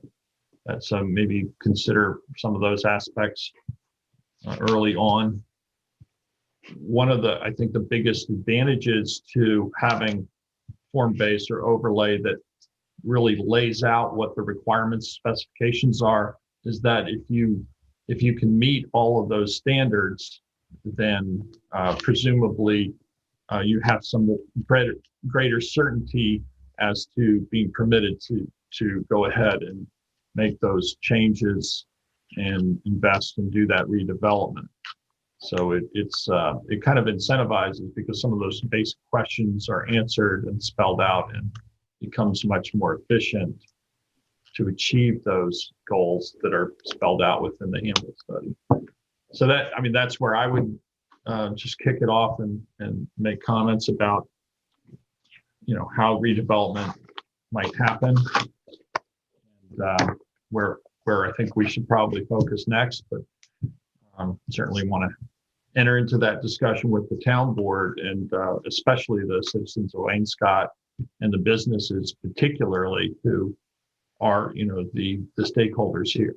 I think there's a great deal more outreach and discussion to be having as we move forward with those business owners particularly, and with the broader Wayne Scott community. I agree, and I think one of the things we can do, showing that we want to move forward with this, is we can look at the rezoning of the western end of it to limited business overlay. Joanne showed a map of that earlier on, and it would be B residence and limited business overlay on top of that. One of the reasons is that that's the gateway. We've talked about, coming into the Hamlet and not have, have that sort of gentle commercial aspect of the highway as you come into the Hamlet. So we could look at that right away. I think we need a committee of Waynescott citizens that want to work with the planning department and with town board members to move this along. There's a lot of stuff here to digest. It may be important that we let the committee that is formed to maybe say what is number 1, 2, and 3 on their agenda to see what gets done first or second, third, or if all these things can be done at one time. I think Joanne pointed out the wastewater issue probably is a tough one, but something I think that's necessary because it is so close to the ponds that are there. And we're very fortunate to be able to, at the eastern end of the hamlet, to be able to, preserve that resource now as a park or a place for people to, again, it's an ending. It bookends. And I think it's always nice to have a bookend instead of running along and we start to run into a suburban look. And this is not something that we want to do with our hamlets. So I just thank you, Joanne, for putting that together. As I said, a lot to digest here. And I will send that PowerPoint to the Waynescott CAC members and, hope that we get also feedback from them. Jump in with a comment or two. I agree with the LBO on the western end of the hamlet. It's a better way to see development sort of gradually increase and then gradually decrease as you exit the hamlet or enter, whichever way you're entering and exiting. So I think that's the easy part. I'm not as enthusiastic about form-based zoning. I just find it. I think there's a simpler way to do it and one that we're a little bit more accustomed to. And I'd like to see something like a hamlet center visual overlay where we just have an overlay over that central part. And I think we could accomplish a lot of what I don't know, seems to be unduly complicated in form-based zoning just by, carefully looking at setbacks, and imposing some architectural standards that are, readily understandable to anybody that wants to build. I think we could do a lot with ordinary zoning to make sure that future development in there is more attractive and more fitting for the center of that hamlet, because there are historic properties across the street. So there's good reason to have a little bit more control architecturally over that center, the center commercial part. I like the connectivity. I think that's obviously a great idea. I think the big elephant in the room is the sand and gravel pit, and it might, I would like to see the town talking to the owners of that, and I think we should probably take a look at rezoning incrementally pieces of that where we can be a little bit, so that we don't have to undertake a whole master plan, which would take us a long time, but pick out uses that we think we know we want that would work. I'm interested in the home improvement district. Of course, every time I hear that, I think of Home Depot and stores of that size. And I hope that that's not what we're talking about, but I think there may be some discussion of larger stores there, because when you talk about furnishing stores. And I think the home improvement district really relates to, the hamlet has a hardware store. It has a number of other plumbing store, glass store. They are home improvement type stores. And I believe that the hamlet plan was to try and take over time to create an area within the hamlet where those would be consolidated. Service commercial type businesses, I think, is probably, and again, we're not talking about having a Lowe's or Home Depot place there by any means. Okay. Yeah. Okay. That's what I hoped. More of a service commercial type location within the hamlet. I think that's a good idea to sort of give them an opportunity to migrate to one area where people would want to go. That makes a lot of sense to me. And it also. So the reasoning behind it, I think Joanne touched on it too, was that these aren't walkable people don't walk to a plumbing store. What you're trying to create is a district, the business district, that everything is walkable. There are stores you want to go to. There would be, so a home improvement district is a pretty much specific need. You're going there if you want to get plumbing supplies, or if you want to have glass cut for a tabletop, or it's not something you window shop for. I get that, and I support that. Yeah, and that goes back to what even Carolyn Logan Gluck said earlier, a human-centric business district, so that there could be, places to stop and have coffee and sit outside if you could, with plazas and so forth. So that's one of the things that we've looked at.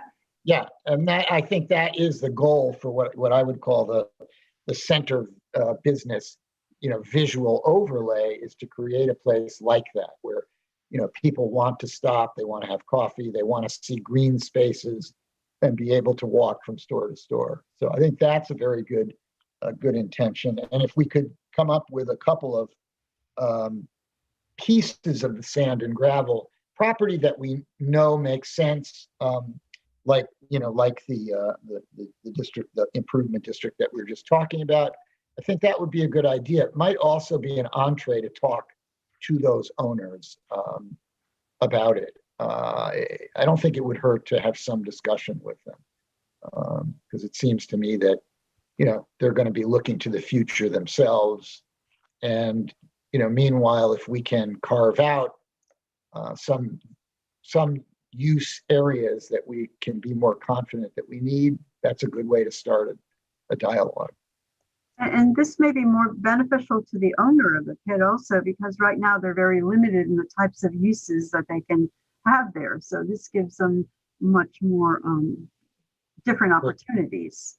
Yeah, a little versatility would not be a bad thing. And it might help them be more future looking rather than just trying to slam a plan down that has 50 commercial CI units, So I think it could be helpful to both sides. Well, I'll just chime in here. I think I agree with Jeff. It's primarily, it's not the elephant in the room, but I believe the owners of the pit were always open for discussion with the town. We have a small window here to do so, knowing that they've already submitted, I believe, their EIS for their application. And there's, ever since the moratorium actually expired, there's other applicants that are on the central business area that have applications that have been matriculating through the process right now. So I think we have to really contact those applicants to, or work with Joanne to see what they've been proposing. I think the storage unit is one of them also, but an outreach to see exactly if, the discussions can be had on both sides with the sand and gravel ownership, to see what will benefit, the community. I think they're community minded, what will then benefit their options, what can they do as of right, and where they might stand is probably one of the first things we should start developing right now to move forward, because a lot will fall into place. As you know before, I'm not necessarily in favorable of having changing on the western side of the town from central business to LBO. I think those two or three locations there, the properties are so small right now that the properties are so limited. It can be by parking and by lot area. I don't think we can get really intense uses on there. I know we discussed that in the past. I agree with Peter tremendously right now. Looking at the transportation side, the connectivity, as Jeff said, to the sidewalks. Is there going to be an area where there's a better jitney stop? Does that include different locations potentially if we find a site for where everyone uses in Wayne-Scott, or majority, being the post office? What properties are they, and can we target? Can we continue to try to do as we did on as the right of way on the south side of the highway with the reserve area, try to find greater greener space on the north side of the highway to try to lesser the visual impact of driving by, and also allow for that walkable hamlet. I'm not necessarily in favor of adding a historical district anywhere to this area, sort of as we were in Amagansett on the back parking lot. And the reason why I say that is because if you look into our code right now, the buildings really aren't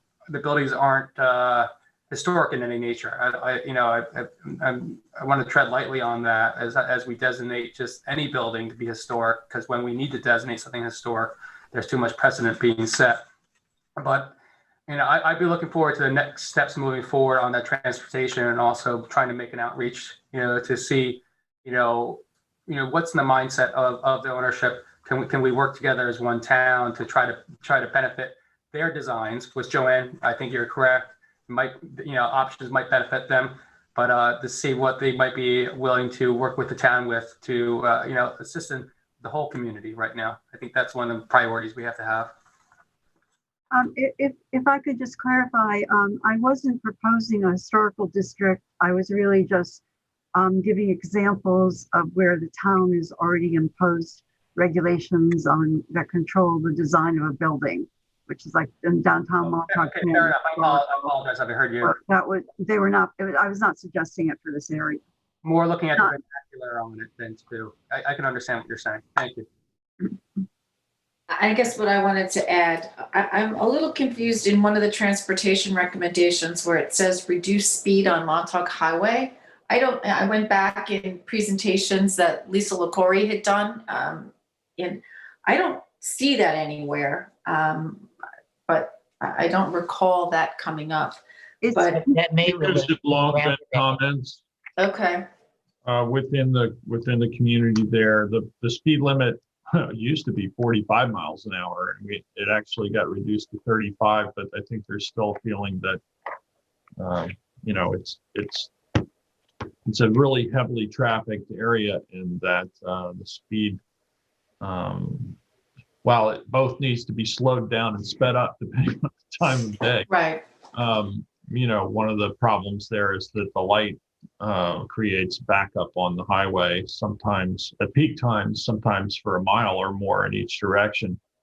Having a traffic circle would both slow traffic down and keep it moving at the same time. So, I think that's been a consideration for the hamlet, to try to both make it safer and to keep the flow going.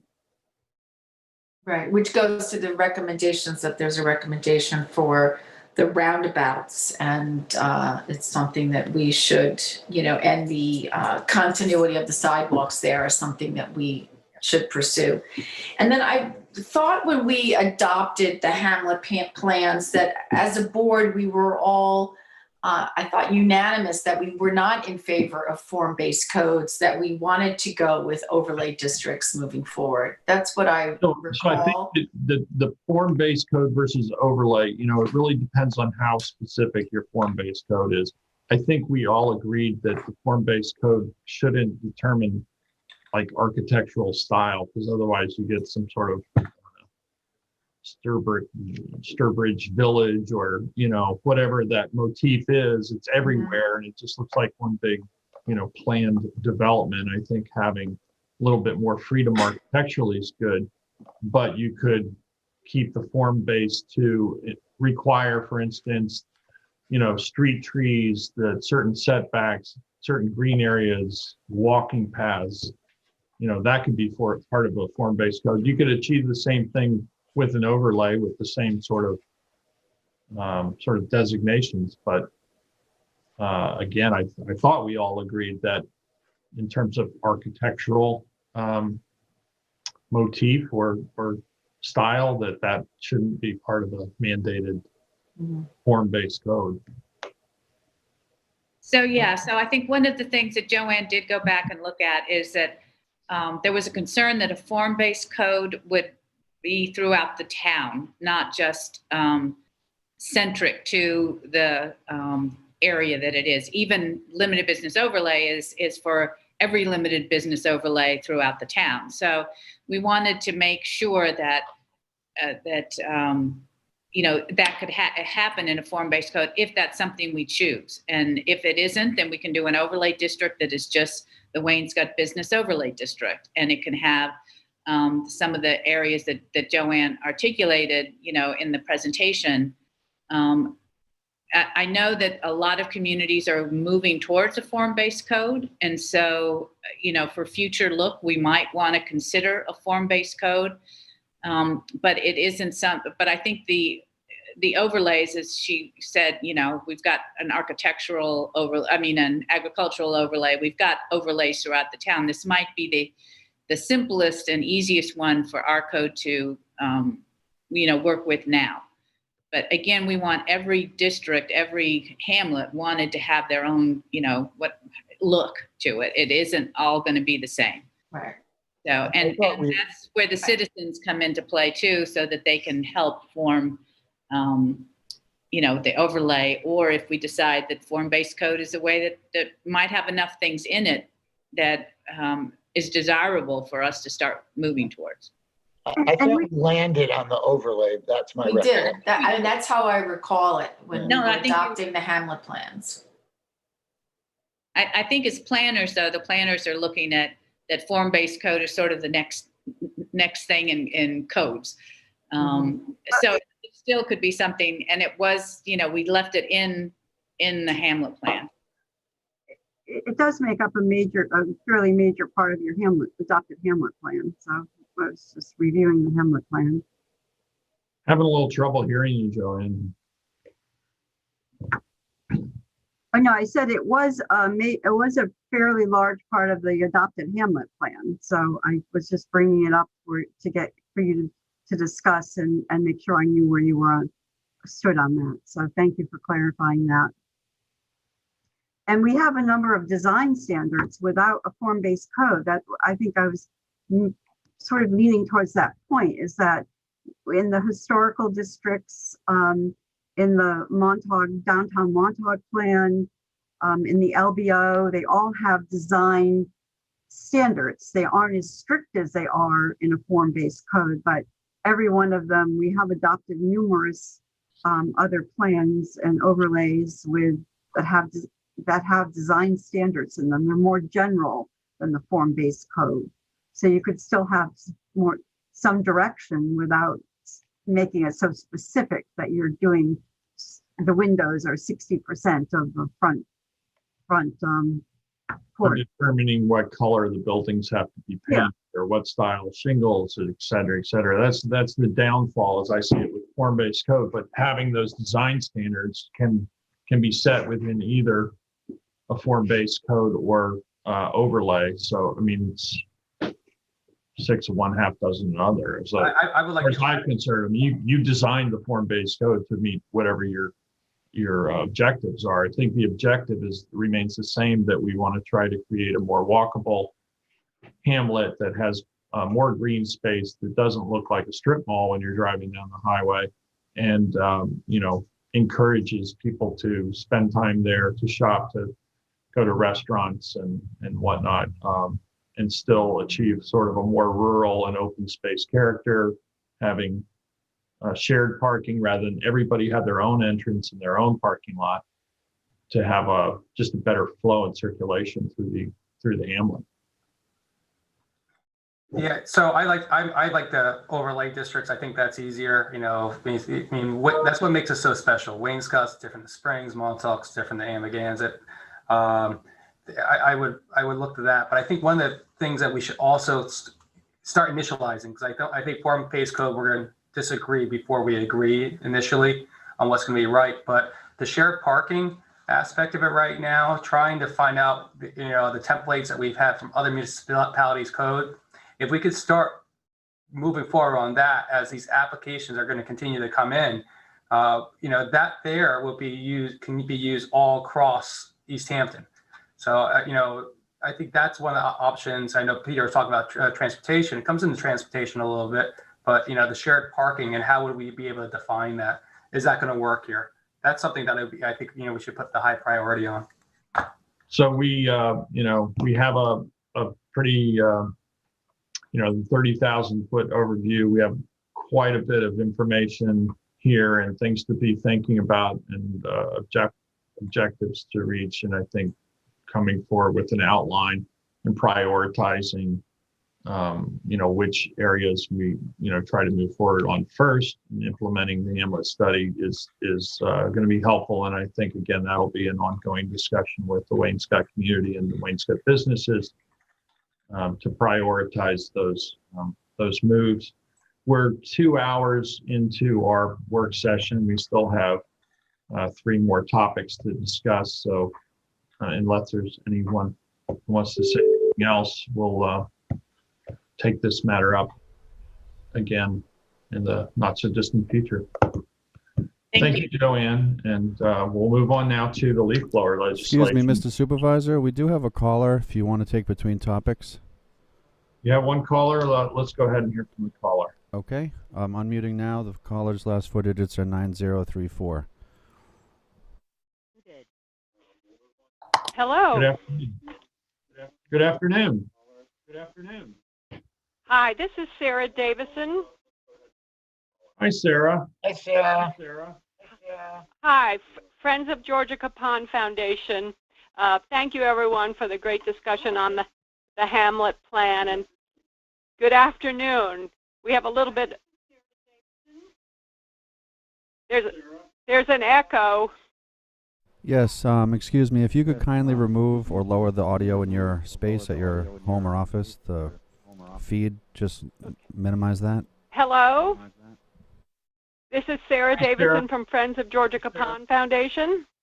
Yes, Sarah, we can hear you, but if you have a device listening to the meeting, please turn it off. Okay, I've done that. I just want to thank Joanne and the board for that fruitful discussion.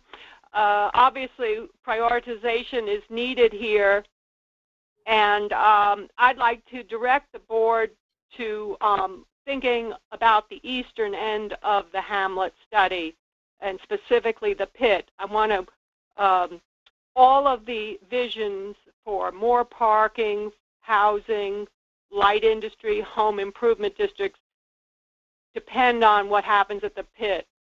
And the pit is under subdivision now. Now is the time to make those discussions start, to have those discussions. And there was something missing from Joanne's slide about the pit, which harks back to the 2005 comp plan of the town, which of course the Hamlet plans grew out of. And in the 2005 comp plan, in discussing the pit, after really saying the same things that the Hamlet study is saying, it ends with this sentence, and the sentence is, finally, a large portion of the reclaimed pit should be devoted to open space and recreation. And of course, we're so fortunate that the 2 pieces of open space that are recommended in the Hamlet plan through private-public partnerships have already been acquired. So I would hate for the town board to lose sight of the importance of land acquisition as a tool in the future planning of the pit. Thank you. Thank you, Sarah. Appreciate your comments. And let's continue now with the leaf blower legislation update. And Sylvia, you're the Well, I want to thank on this, and you have Lauren Steinberg and another. I have Lauren Steinberg here and John Jilnicki, and I want to thank John for getting on it so that we could get to this so quickly and turn it around. We did have a meeting with Bob Ortman from LRB and with Carol Brennan. So I think what we have here is, I think this is what we had asked for and what they needed. So John, if you just want to go through the changes that were made, which were pretty simple. Sure. The changes were mainly in the draft for Chapter 155. The first change is I added in the, since we're talking, well, actually I should start at the beginning. The finding section, we changed the word, when we said reducing emissions, we changed that to eliminating emissions from gas and diesel powered leaf blowers. In the next paragraph, paragraph B in the finding section, we changed certain landscaping and gardening activities may pose a risk of noise, odor, and pollution to do pose a risk of noise, odor, and pollution. And then the next changes in paragraph D of the findings, where I added the limit the use of gas and diesel powered leaf blowers, and added and all leaf blowers during certain days and times, because we were talking about putting a limitation in on any leaf blower use on certain days and times. Then I added a definition, since we're adding a prohibition on all leaf blowers, or considering that, I added a definition of electric powered leaf blower, which is pretty much the same as the gas and diesel, which is powered by electric or battery. Then the next change is in section 155.5 regulations. I added to paragraph B, where we talk about commercial landscaping performed to be in accordance with laws, ordinances, rules, and regulations of the United States, State of New York, County of Suffolk, and I said this chapter of the East Hampton Town Code, which I thought was a little more specific than just saying the town of East Hampton. Added a new paragraph C, providing that in reviewing any complaint filed with the town contractor's licensing review board with regard to a licensed home improvement contractor performing commercial landscaping services, contractor's compliance with the requirements of this chapter shall be considered by the review board in determining such complaint and determining an appropriate resolution to the complaint, to make it clear that they should focus on the limitations and requirements put on landscapers in this chapter, rather than general conditions of the contractors board. So John, we still may have to go back if this passes to amend the LRB section and also and then in. I agree with you. I think at that point we'll want to maybe add a little language to the license review board section as well to just tie it into this chapter. I agree. Okay. But at least we could get this underway if the board's okay with it. We can do this without getting that done at this moment. Yeah. And then going on to 155.6, which is the operation of gasoline and diesel-powered leaf blowers. That's pretty much this. Section A is pretty much the same. No changes there. I did add, and I think the one thing I might do is change the title from just operation of gas or diesel just to leaf blowers, because I just realizing that I added a provision about all leaf blowers. So the first section applies to gas or diesel powered leaf blowers. The new section B, it provides that for purpose of reducing noise from May 20th to September 30th in any year, no leaf blowers, regardless of source of power, shall be operated on a Sunday. And then the rest is all the same, with just changing the letter designation of each section, since I added the new section in. And I believe that's the end of the changes. Yeah, there was no change to chapter 185, correct? Nothing significant. I found a couple typos in that and things of that sort, but and I added the actual chapter number since we had established it at that point. But no change substantively, no change. All right. So now it's time for the discussion from the town board. How do you feel about that, with that one change that still needs to be done on 155-6, so that it would be all leaf blowers, not just diesel and gasoline powered? I think it's ready to go to hearing myself. I think we should hear from the public.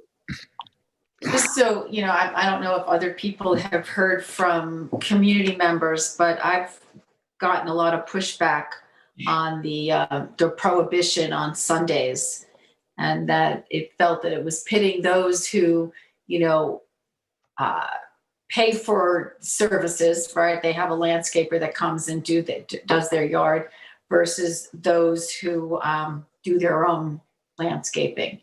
And that, you know, folks out here, particularly during the season, are working 6 days a week, and that there's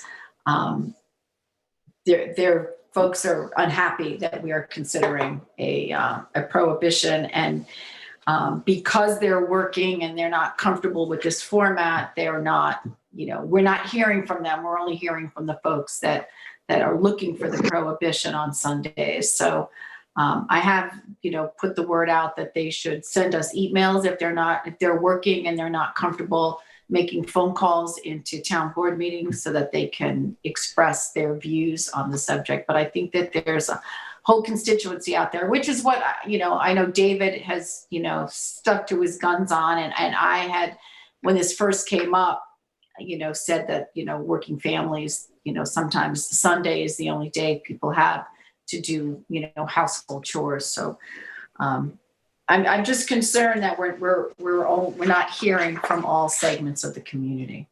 So And because our meetings are during the day, that also kind of,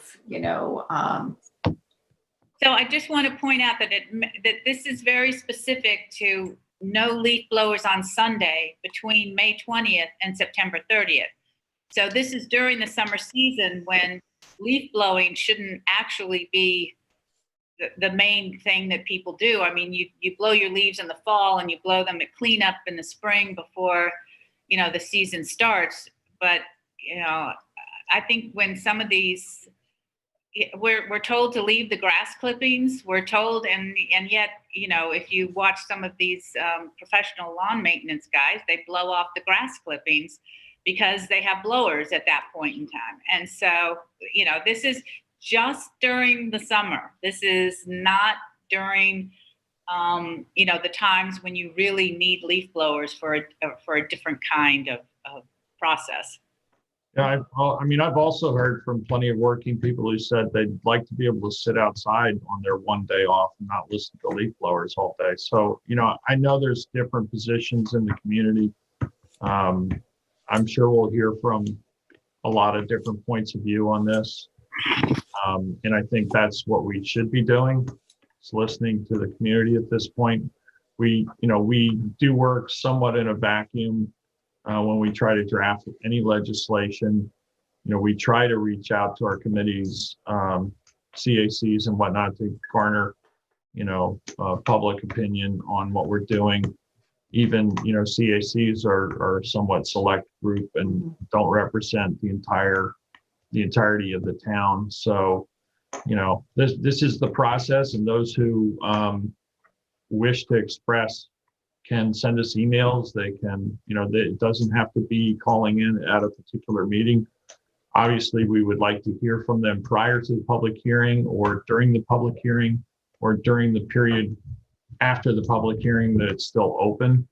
So we're encouraging that dialogue. It's important for us to hear directly from those we are elected to represent. So, we've worked on this multiple work sessions now and taken public comment and kind of crafted, I think, our first stab at this. There certainly are people in the community who think they should be banned altogether 365 days a year. I've heard from a number of those folks. I honestly haven't heard from anyone yet, and maybe after saying this, I'll hear from them, that I haven't heard from anyone yet saying that we shouldn't put any restriction on leaf blowers. I just haven't heard that. Maybe there'll be somebody who calls or emails after hearing me say this, but the vast majority of people I've heard want more restrictions. That it's gotten to the point where you can't sit outside and enjoy your own backyard without being subject to what's, I think, agreed by most, a very offending noise. I've been outreached by multiple people, many more than I actually thought, randomly, saying some of the words that I had before about just trying to shoehorn individuals and to not allowing them to be able to use a leaf blower, or telling them when they can, do their lawn on specific days. They agree with that sentiment. So I'm continuing that sentiment. Also, that can we phase this in? Does the town board want to look at about working with the commercial industry, which is probably the vast amount of the noise complaints are coming from commercial users, prior to actually putting new legislation that would inhibit homeowners from the use.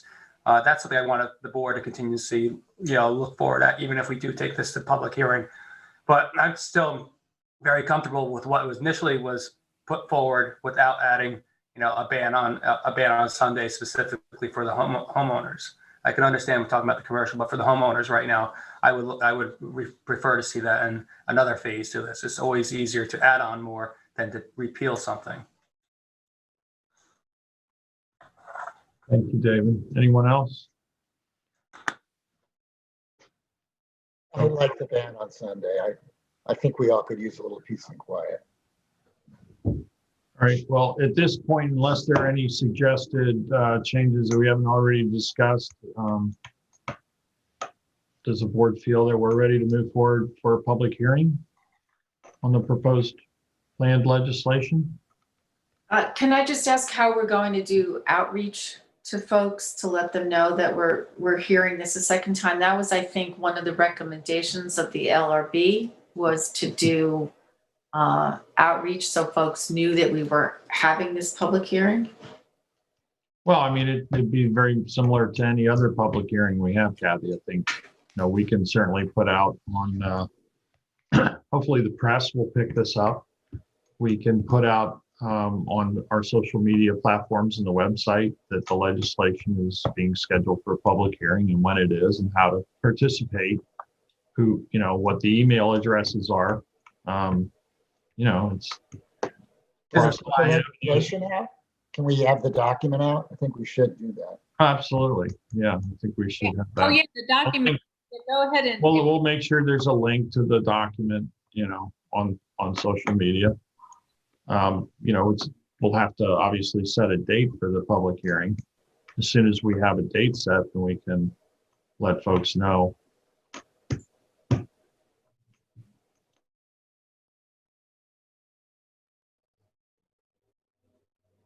Any other comments? No, I think if you just, keep pushing it out to whatever, to our CACs, the Business Advisory Committee, just to get out there, because this is, it affects everyone, obviously, as most stuff that does here.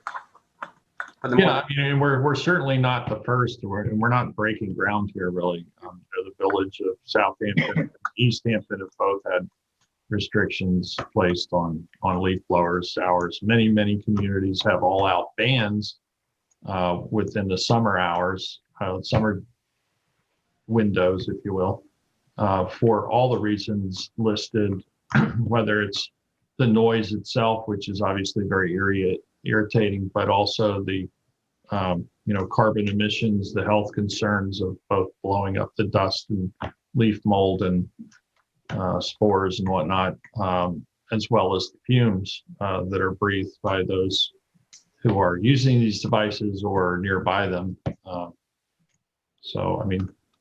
This is one of those areas where we're not leading, we're actually following. But I feel like I know in my office and my email and discussions, people have kind of had enough, and I think really the pandemic really just super emphasized that. People long for a little bit of peace and quiet in what's been a very chaotic and concerning time. And having one period of time for that quiet is kind of something I think universally supported, but maybe some inconvenience to some, and we'll certainly hear from those who don't think we should be restricting blowers. So on Sundays. On Sundays between May and September. Those weeks. So I'm ready to move forward with this and schedule it for a public hearing. Are there at least? I agree. It should be scheduled for a public hearing, and we'll hear from the public, and then we'll have to make a decision based on the comments that we hear and what we think is best for the community overall. I think it should be heard. Okay. Well, it sounds like the majority of the town board thinks we should move forward on it. So moving on now to our next topic of discussion, we have the climate emergency declaration. And Sylvia, again, this is as liaison to the Energy Sustainability Committee. I believe this is something that was discussed within the committee and recommended by the committee that the town board should review and adopt a climate emergency declaration. So I hope Lena Tabori and Biddle Duke and who else is on? And Paul Munoz, who is still on. They were going to be some of the folks that have worked on this, and We're going to start off, I think, with Paul. Or Lena. One of you two is Lena still with us? I'm definitely here, but you've eliminated my video, which is fine. Paul is going to start. I'm in the middle. What's happening? Well, welcome, Paul and Biddle and Lena. Thank you. Take it away, Paul. So I just wanted to start off and thank the town board for allowing our committee to advise on many issues. But this declaration is of the utmost importance and to the town and all its residents. So I will just start off with a brief intro letter. Dear members of the East Hampton Town Board, in a unanimous decision on Monday, January 25th, the East Hampton Town Energy Sustainability Committee recommended that the town board adopt the following 795-word resolution declaring a climate emergency. The time is now for this important rallying cry to continue to build support for and momentum in our community to mitigate and adapt to the fast changing and fast warming climate. To stand with 1 billion people from almost 1,900 municipalities and nations worldwide, including New York City, Boston, Bar Harbor, Maine, and 11 of the 15 towns on Cape Cod that have declared climate emergencies, recognizing the monumental crisis presented by a warming climate. To state unequivocally and forcefully to our community and to the world that what has been done up to this point is not enough. We are facing the destruction of private and public property from rising sea levels and ever fiercer storms, stormwater contamination of household and municipal wells, warming ocean waters, and resulting acidification, among dozens of other challenges brought on by the crisis. We therefore must declare that it is imperative to make fossil fuel elimination and an immediate transition to clean energy the measure and the standard by which every possible decision is made at the town level from here on forward. Your valuable moment of public service coincides with the greatest and most complex challenge humanity has ever faced. The science is unequivocal. We must stop the emissions of greenhouse gases. We can't go on as before. Our house is on fire. We urge you to rise to meet this challenge. Unite us with this urgent truth and the needed call to action to do what we all know must be done. Thank you on behalf of all the members of the Sustainability Committee and specifically for Francesca Rhiannon, Lena Tabori, and Biddle Duke. Take it away, Lena. Thank you, Paul. Oh, Paul, our vice chairman is so fabulous. Our timing could not be more incredible. 32 years ago, James Hansen warned the federal government that human activity was the source of massive greenhouse gas acceleration. 5 years ago, East Hampton led the state in announcing a climate action plan. 2 years ago, New York State jumped in when Governor Cuomo passed the most comprehensive. Okay, I was trying to do that. Oh, good, great, thank you. Anyway. So Cuomo jumped in and passed the most comprehensive climate change legislation in the nation, the CLCPA, which you are learning more about all the time, because as the recommendations from all the committees that have been set up by the state are providing us with ways in which to align with the state's objectives, you will hear more and more from us in relationship to that, which I think is just exhilarating. Almost a year ago, this past June, Francesca Rhiannon told our committee that it was time to advise the town to declare a climate emergency. She made a very strong case for the idea that every action the town takes should be seen through a climate lens. Biddle Duke jumped in instantly to say that he would draft that recommendation, and boy, did he. 2 weeks ago, 5 days after Biden's inauguration and under Vice Chairman Muniz's direction, we voted to move that recommendation forward. Sylvia immediately found a place for it on today's agenda. The recommendation will ask you to see every town action through that lens of climate change. It was so heartening earlier today, by the way, to listen both to the fact that Peter von Scoyak has recommended a energy sustainability line in the capital budget. That was just phenomenal. Sylvia jumped in to talk about the efficiency electric vehicle resolution that we passed last year, and to see how it was actualizing. It's sometimes so much easier to set a goal than to actually bring it forward. So that was kind of fabulous. And God knows we're grateful for all the actions the town is taking in all these directions. The beauty and the coincidence of our climate emergency plan recommendation is that Biden has asked the federal government to do the exact same thing. Also already putting 3 executive orders on climate change into action and moving to rejoin the Paris Agreement. The same day we voted, this is so wild that this coincidence occurs, I think, really. I mean, we're voting on recommending this to you, and Chuck Schumer is on the Rachel Maddow show saying that Biden should create a climate emergency plan. Well, that just sounded so delicious to me when I heard it, and I thought, why is it an advantage for Biden to do it? However lovely it is as an idea. Well, apparently there were a lot of Republicans that feared that was exactly what might happen when a Democrat was next in the White House.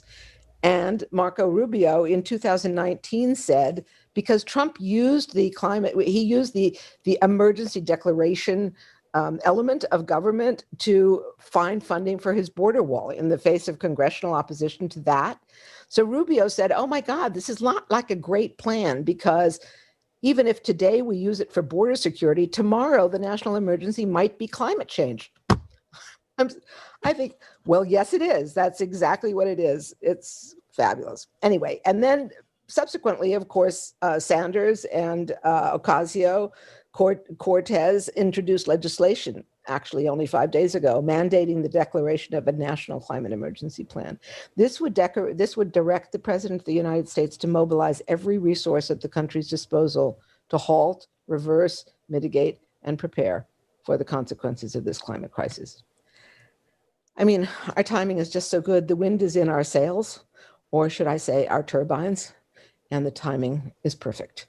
I'm going to give you Biddle because he's put a tremendous amount of time, energy, and smarts into both researching and writing this recommendation. Biddle. Thank you very much, Lena. My pleasure. Good afternoon, everyone. Thanks, Lena and Paul. Mr. Liss and Mr. Bragman, I don't think we've ever met, so it's nice to meet you too. The other 3 board members I do know. So good afternoon. So my job is just to read this resolution, which I'm going to do. I assume you all have a copy of it in front of you. It might be easier if you followed along. But I will go ahead. Resolution endorsing the declaration of a climate emergency in the town of East Hampton. Whereas the effects of climate change are and will continue to damage and endanger East Hampton infrastructure, property, livelihoods, and coastline, will continue to harm our farms and natural environment, hurt our fishing industry due to acidification and species decline and migration, spread invasive species and diseases, contaminate drinking water supplies, reduce recreational opportunities, and pose health threats to our citizens. And whereas the town of East Hampton understands that climate change is primarily due to the burning of fossil fuels, and whereas we believe that town government's response to climate change can provide the town and townspeople with an unprecedented opportunity to save money, build a livable, energy independent and secure community, a vibrant, innovative economy, healthy and safe schools, and resilient infrastructure. And whereas the scope and scale of action necessary to stabilize the climate and biosphere will require unprecedented levels of local, national, and global public awareness, engagement, and deliberation to develop and implement effective and just policies to address the climate crisis. And whereas the East Hampton Town Board has recognized the urgent need to combat climate change by developing and approving in October of 2015 the Town of East Hampton Climate Action Plan, which was the town's initial blueprint to its climate emergency response, listing specific steps for local climate mitigation, resilience, adaptation, engagement, education, advocacy, and research, and development programs. And whereas the town's climate action plan is only a start in a much larger effort to eliminate East Hampton's greenhouse gas emissions and build a sustainable community. And whereas the approval of a climate emergency declaration is a critical step toward raising community awareness, support, and commitment to reach the town's goals of meeting the equivalent of 100% of annual economy-wide energy consumption, such as electricity, heating, and transportation with renewable energy sources by the year 2030. And whereas as of January 2021, 1,870 municipalities and nations and counting worldwide have declared climate emergencies, including 31 countries, more than 31 municipalities in the Northeast, including New York City, Boston, Bar Harbor, Maine, and 10 townships on Cape Cod, accounting for nearly 1 billion people worldwide.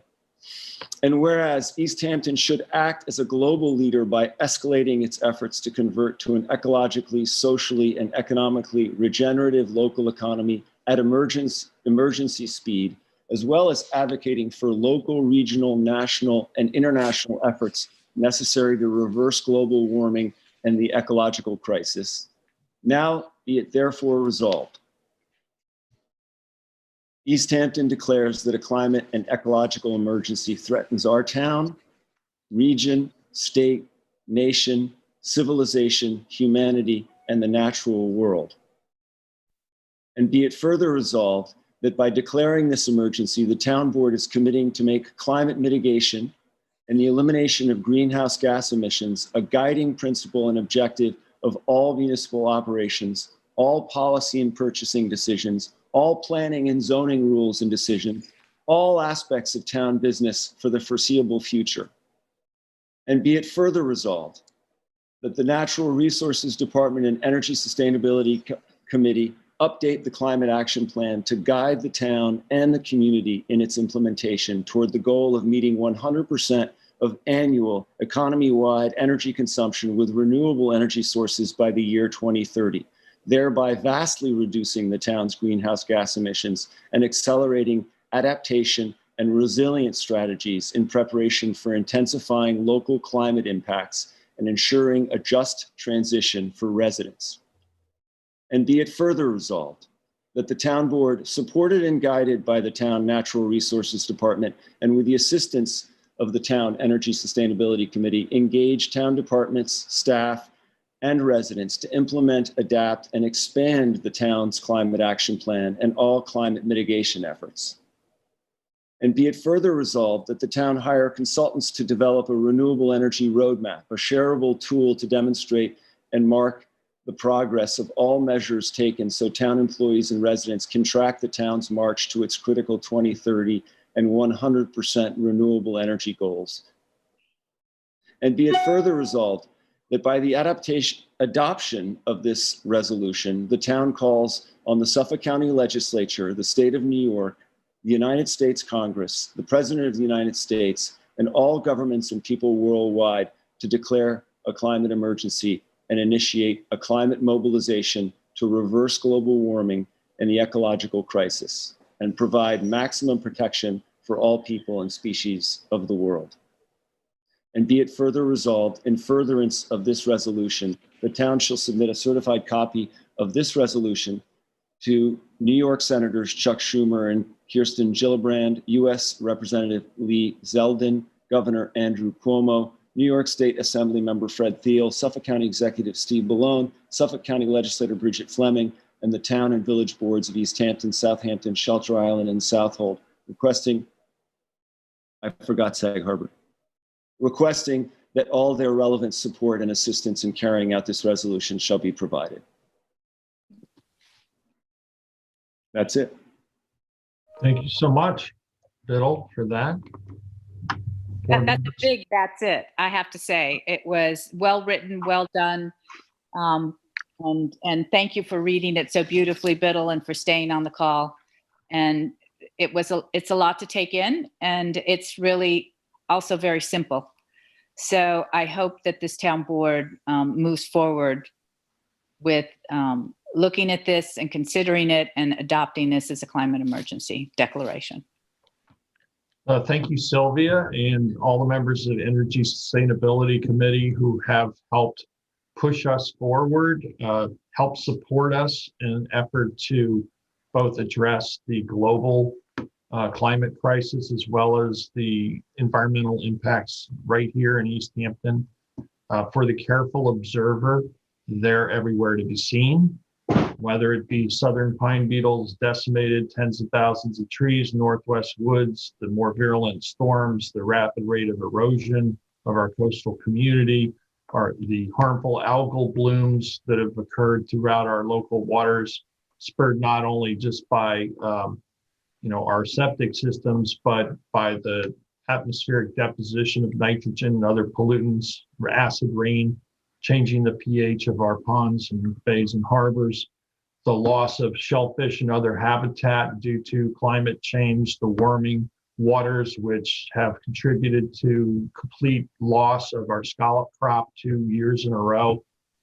This really is a crisis now. And for those who've really been paying attention, we've been seeing the cards drop, the dominoes effect of loss of species, the mass extinction that faces us, and life will go on the planet. The question is, are we smart enough and wise enough to use the technology and the wisdom that we have to ensure that we aren't among those that become extinct? And for me personally, this has been something I've been concerned about throughout my tenure on the town board. I've become more concerned as time goes on. And it's important that we all take responsibility. This isn't something the government is going to do for you, although we can certainly help. We've made, cheaper solar roof installations available to the public. We've had encouraged people to do the free home energy rating to find out how you can increase your energy conservation and lower your fuel bills. I think it's important to lead by example. I've been 100% renewable energy. I create more electricity from my solar roof than I use in the year by a significant margin. My electric bill went down to $11 a month from well over $200. But we can't do it alone. We all have to be doing something, and it's not just, as I said, up to government to take care of that. We each bear a personal responsibility. So I appreciate the Energy Sustainability Committee keeping this in the forefront of our vision and pressing us to move forward. And for the community, those who've taken up the cause and understand what we're facing and are trying to do something about it. And I encourage everyone to join us in that effort. So thank you for that. So I'd love to hear from other town board members. I don't but I do want to know your reaction to this. Well, I wholeheartedly support the resolution. We are in a climate emergency. I do have some questions and some tweaks. I don't know if I should just reach out to Biddle and share them with him, or if you want me to go through some of it now. I think making it stronger, it would be great to say in the resolved on page 4, where we're going to update the climate action plan, that we say when we're going to update it by. And does it need to be updated thereafter, as so that it remains in alignment with the most current scientific findings regarding climate change?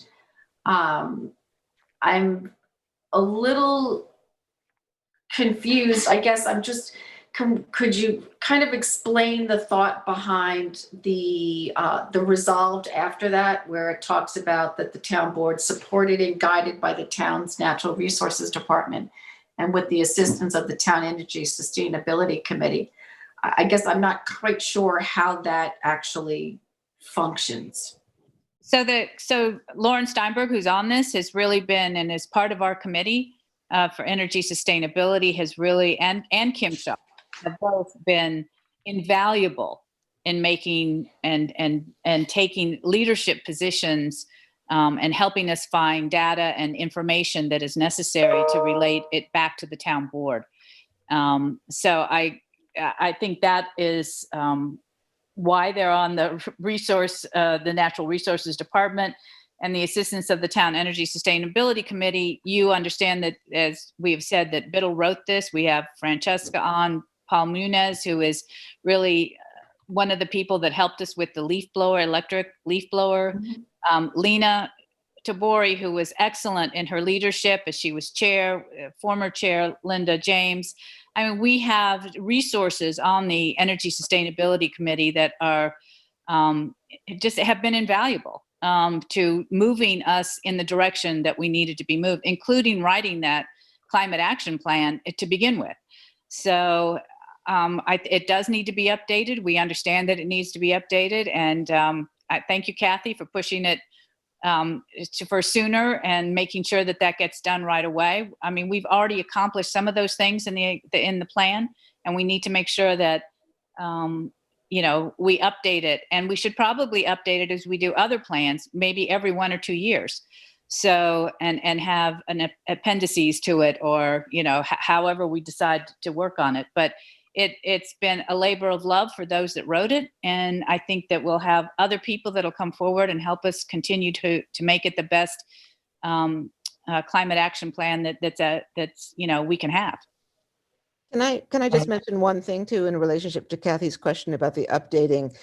Because New York State created these extraordinary goals and in fact legislation in 2019, and because the state has established any number of committees to focus on different aspects of reaching those goals, we are now trying to realign ourselves in terms of updating the climate action plan as it was written in 2015 didn't have the New York State structure to think about at that moment in time. We have it now, and the recommendations are beginning to come in. I mean, it's taken a while for them to come in, but as they're starting to roll in, they will affect the way our plan gets restructured. So Linda and I have been doing a good deal of talking about this, and we both agree that it's an odd thing to think about just updating the plan as opposed to, in a funny way, almost rewriting it from the perspective of keeping ourselves aligned with New York State. If we stay aligned to New York State, another couple of things will happen that will be good for us, which will be that there will be grants available to municipalities throughout the state that will allow us to gain some funding for the different kinds of directions that we want to take the plan in. The ultimate goal is to get to 2030, as Biddle has so specifically and correctly said, but getting there incrementally is in a certain sense, the job that we now have going forward. And on obviously education, which, I mean, Peter is so correct about the more you know, the more you do. In a certain level, if we can help the community learn more about not only the problem, but the solutions that they can all participate in, we will get there so much faster. They'll support the legislation that you guys enact. They will take actions on their own in terms of composting and fertilizers and pesticides and all kinds of things. So we've got to find some way to expand our education of our own communities so that they move in lockstep with us. And this is all part of, I think, really re-upping or redoing, re-editing, restructuring the climate action plan. I'd like to jump in and just say, if I could just finish. So I'm sorry. That's okay. So I think actually, Lena, what you just said, educate. I think in that resolved where it talks about the Natural Resources Department and with the assistance of the Energy Sustainability Committee. I think educate is actually there a stronger word than engage, because to me, I wasn't sure, you know, to me, it's clearer to say educate or educate and engage. But I just think that it's I kind of wasn't quite sure what it meant when I read it last night. And the only other thing I would do is on the last page, I would add New York State Senate Senator Anthony Palumbo. Thank you. Who's, you know, Thiel's counterpart in Albany. Yeah, Laval's newly elected replacement as he retired. I just wanted to say I support the declaration and firmly believe that climate change, global warming is an existential threat, an imminent existential threat. Scientists have a name for it. They say that we're in the age of the Anthropocene, kind of a hard word to say, but it's a term that refers to geologic time and the fact that human activity for the first time is causing these kinds of catastrophic changes. We're losing species. It's at a terrifying rate. And I can't even stand seeing the pictures of icebergs calving off and glaciers melting. So there's no doubt we are in an emergency. And it's interesting because the scientists now are looking back again in geologic time. There have been other eras when excessive CO2 has been released into the air. And so they have a pretty good way of knowing what we could do to our world, and the news is not good. So I'm very much in support of it. I'm basically happy with it. I always would like to take another look at it and edit. It takes me a while to edit. I like to go over the words, but I think it's a very well-written statement, and it certainly conveys the urgency and the imminent threat. And it can't hurt to have our small town lends a big voice to the issue. So I favor it. Thank you, Biddle Duke. And by the way, we did meet at LTV, and I was a good friend of Tony Duke's as well. So we have a connection there. But I think it's a very, very good and a very strong statement, and it's very necessary. Thank you, Jeff. David, you're muted. Button got me today. I'll just lend my support to this.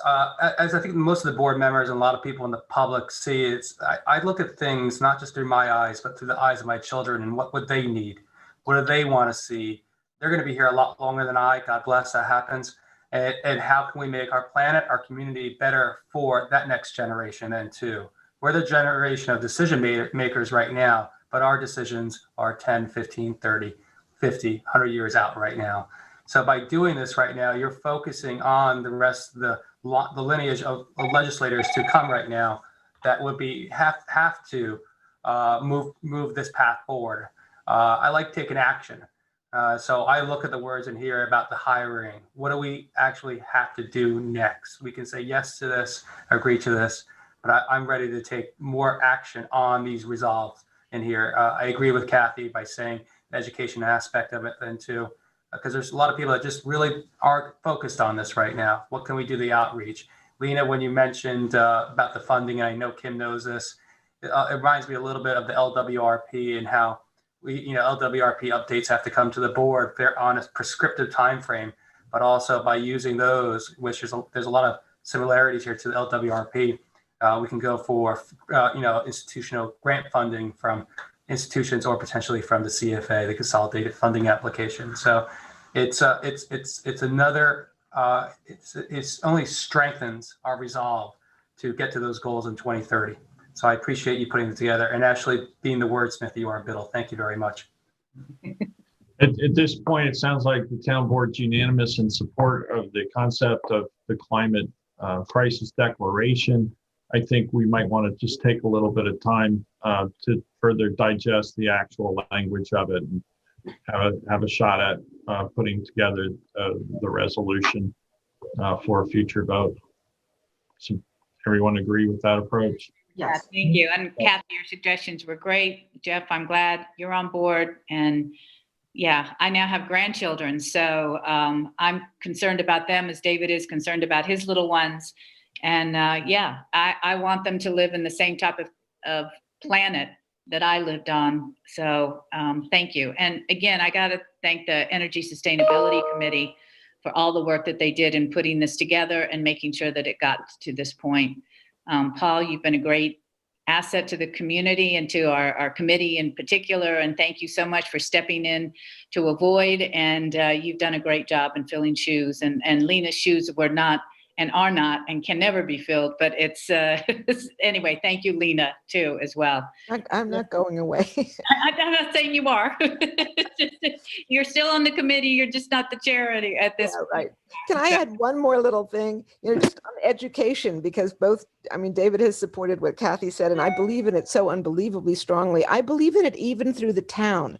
If we're asking everyone within the town to take actions with climate change as the lens through which they take an action, then we need to inform them also about everything. So when in the electric car conversation that was taking place earlier, it's very, very important that there be a place for them to go and a way for them to learn about everything that's happening with the electric vehicle world at the moment, because cars are coming out from everywhere.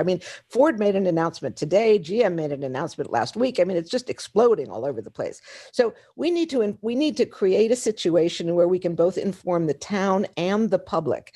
And we've talked about webinars. We've talked about connecting the webinars to newsletters, the newsletters to associations. We have any number of nonprofit associations in our world here, all of which want the same things we want, but we're not connecting them to what we are endeavoring to do sufficiently.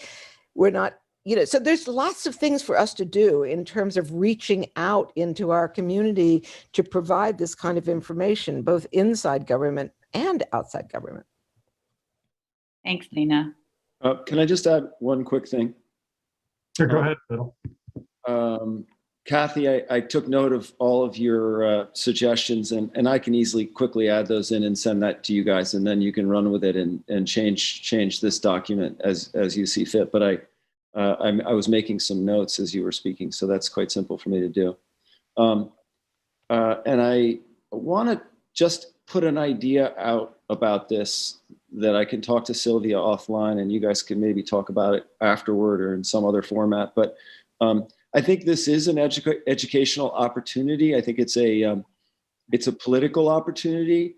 When this does come before the town board for a vote and to be read as a resolution that you're going to vote on, I think it would be great to get members of the farming community and others who support this resolution, maybe the Peconic Land Trust leadership, the Nature Conservancy leadership, and other leaders in the community to come and just be present for that moment, because I think that's a constituency. I think predominantly the town stands with you guys, but it'd be great to get leaders from key groups like that to be present when this is read in its final form and voted on. I think there's a really nice educational and sort of political opportunity for this. And I was just thinking about it as you all were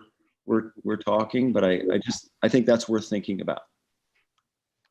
Thank you for that comment, Biddle. I do think this is a major step in terms of acknowledging where we are and where we need to go. And in that way, it is a sort of a landmark, if you will, or a milestone, a marker.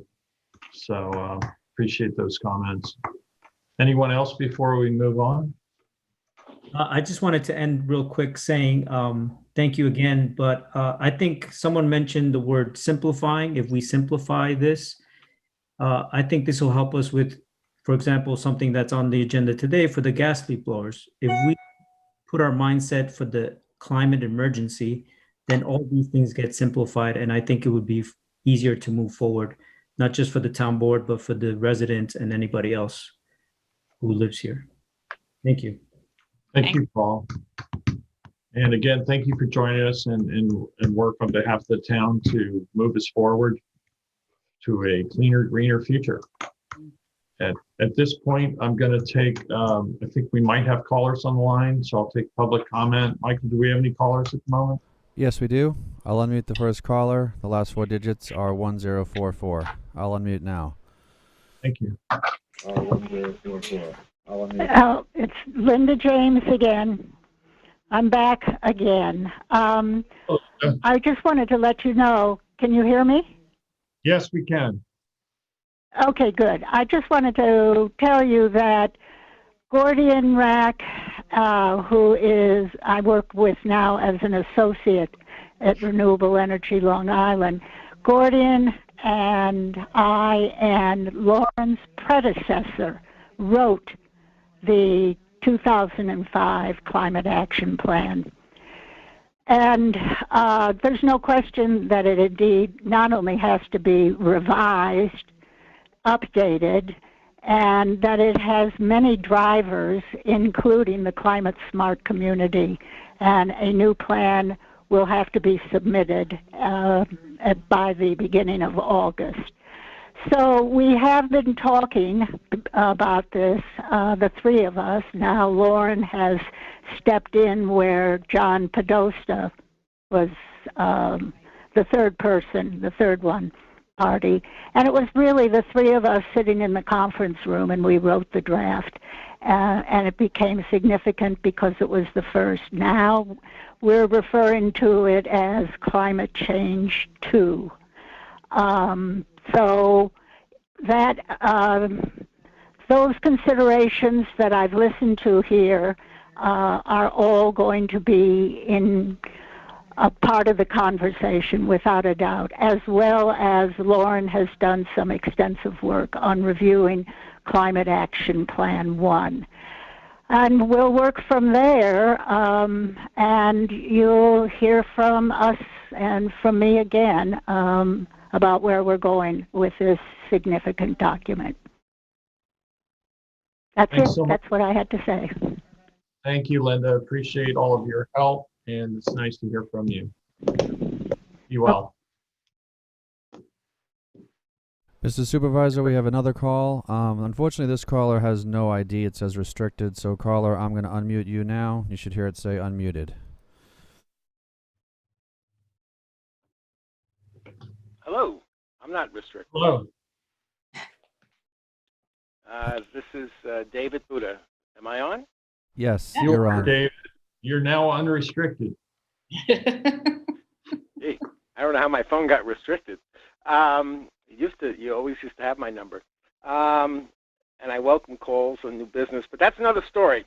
As a former science teacher, I certainly appreciate anything that furthers scientific proof and scientific evidence. But I just want to throw one cautionary note. I was half listening when the climate emergency declaration was being proposed. Climate emergency declaration was being read by the gentleman, and my ears just perked up when I heard inflammatory, hyperbolic, and irrational language that our house is on fire. That has no bearing and no place in a document that a town board might consider adopting. Let's try to keep it factual. Let's try to keep it scientific. Let's try to keep it apolitical. This is not about politics. This is about science. And we have to tone down some of the, unfortunately, inappropriate language. Thank you. So David, it is not in the Not in the resolution, David. It's on the resolution.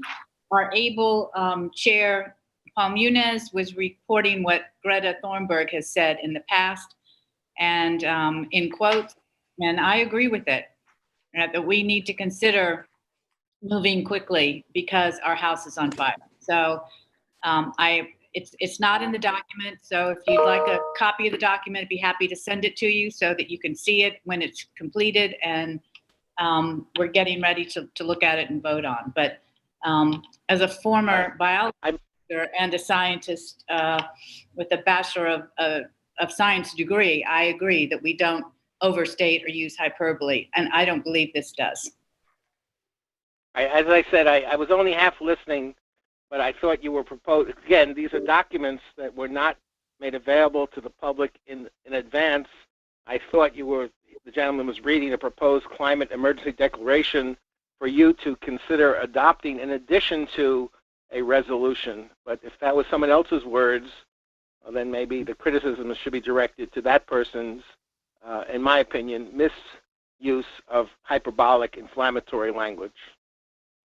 Yeah, David, I would say that people's houses were literally on fire all throughout the fire season in the western part of the United States, literally on fire due to climate change. The rains that normally didn't come as they normally do in the time frame they normally do. When that combines with the Santa Ana winds, literally all hell broke loose and people's houses were literally on fire. But to your point, we're not going to have any kind of inflammatory, if you will, language in the resolution. And David, I just emailed you the draft. Okay. By the way, here's a quiz that I used to give my students. What is the difference between the words inflammatory and flammatory? Inflammable and flammable. See if you guys can answer that one. What's the difference between the word inflammable and flammable? Flammable burns. And inflammable burns. Not burn. There's no difference whatsoever. No difference. Two words are synonymous. Bye-bye. Bye. Do we have any other callers on the line, Michael? Yes, we do. One more. The last four digits are 9131. I'll unmute that now. All right, light them up. Thanks. Hello, can you hear me? This is Francesca. Hi, Francesca. How are you? Can you hear me? I'm good. Just weighing back in, first of all, I can't tell you how grateful and honored I am to live in this community, to hear the reaction of so many of you on the town board. I mean, when I first offered this idea a year ago, I think it scared some people, and I just want to thank everyone who has moved so far in such a short period of time and to now take this up. I think the suggestions that were made by Kathy were excellent. I wrote them down. I'm sure other people have as well. I just have one more comment, which is, it's true that we as individuals need to do everything we can. But here is an example of where government can move the needle so much more quickly, not just systemically, but also for individuals. I recently interviewed the great climate scientist Michael Mann about his new book, The New Climate War, and I recommend it to everyone. One of the points he makes is that all too often we are told that it's an individual solution, that the government can't really do it for us, that government can't work. And he says that's a very conscious policy on the part of the fossil fuel interests to deflect from the real solutions. So as we move forward, I hope this climate emergency declaration will be adopted. Our climate action plan will be updated on a regular basis. We'll work more closely with the state. I would like to encourage us to think about ways, even more ways, that we can spread the adoption of clean energy by everyone in the town, not just those who can afford to lay out the money, even if there are discounts, but, ways in which we develop community solar, ways in which we develop grants to, ways in which renters can buy into it. There will be more and more ways available, but the more we can embed this as a systemic approach, the faster we're going to move and the more buy-in we're going to get from our community. And I think it's going to be like a virtuous circle so that people will get more educated as they see the benefits to them of adopting these policies that are going to not only benefit our community, but will benefit them as individuals as well. So I just want to sign off. Thank you so much. I'm practically crying that I'm so grateful to everyone here, because I got a granddaughter too, and I think about her world every single day. So thank you. Thank you, Francesca. Can I ask a question? Has the Energy Sustainability Committee thought about going to the different school districts in our community and asking them, the school boards, to also do a similar resolution? Because, I mean, they make decisions every day about, construction, buses, all kinds of things that. We're going to sign you up, Kathy. We're going to. Well, and you've got Aubrey, is on, I would imagine that the club or he used to have a club. Aubrey Peterson is on our. Right. That this is something that school districts should also be asked to commit to. And by extension, businesses too. I mean, that's a great idea. That's a really good idea. Yep. Yeah. Really, thank you. That's great. Thank you. Any other callers on the line, Michael? Nope, there are no more callers. Okay, we'll move on to our last agenda topic of the afternoon, which is the solar system code modification. And it pertains to solar mounted on flat roofs, but solar system code modification sounds like our purview extends well beyond our earthly boundaries. I was thinking more of the diorama I did in 8th grade with the styrofoam balls showing the solar system. So let's move forward with the code modification. Well, this is going to be a letdown now. All right, No pressure, John. You can bring us back to earth, John. Okay, so basically, where will this not let me move it?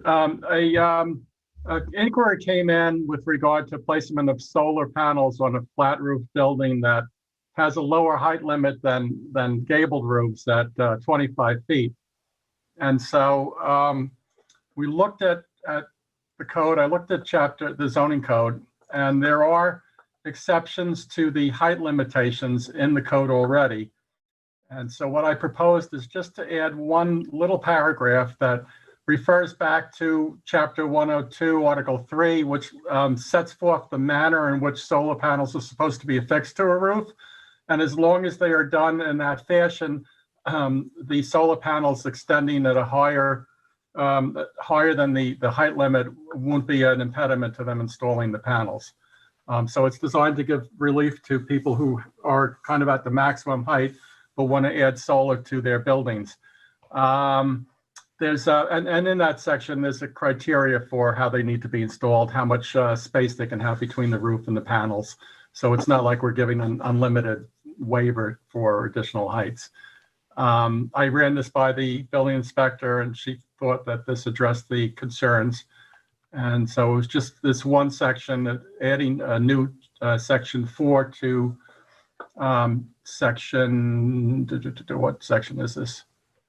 255, I think it's 1172.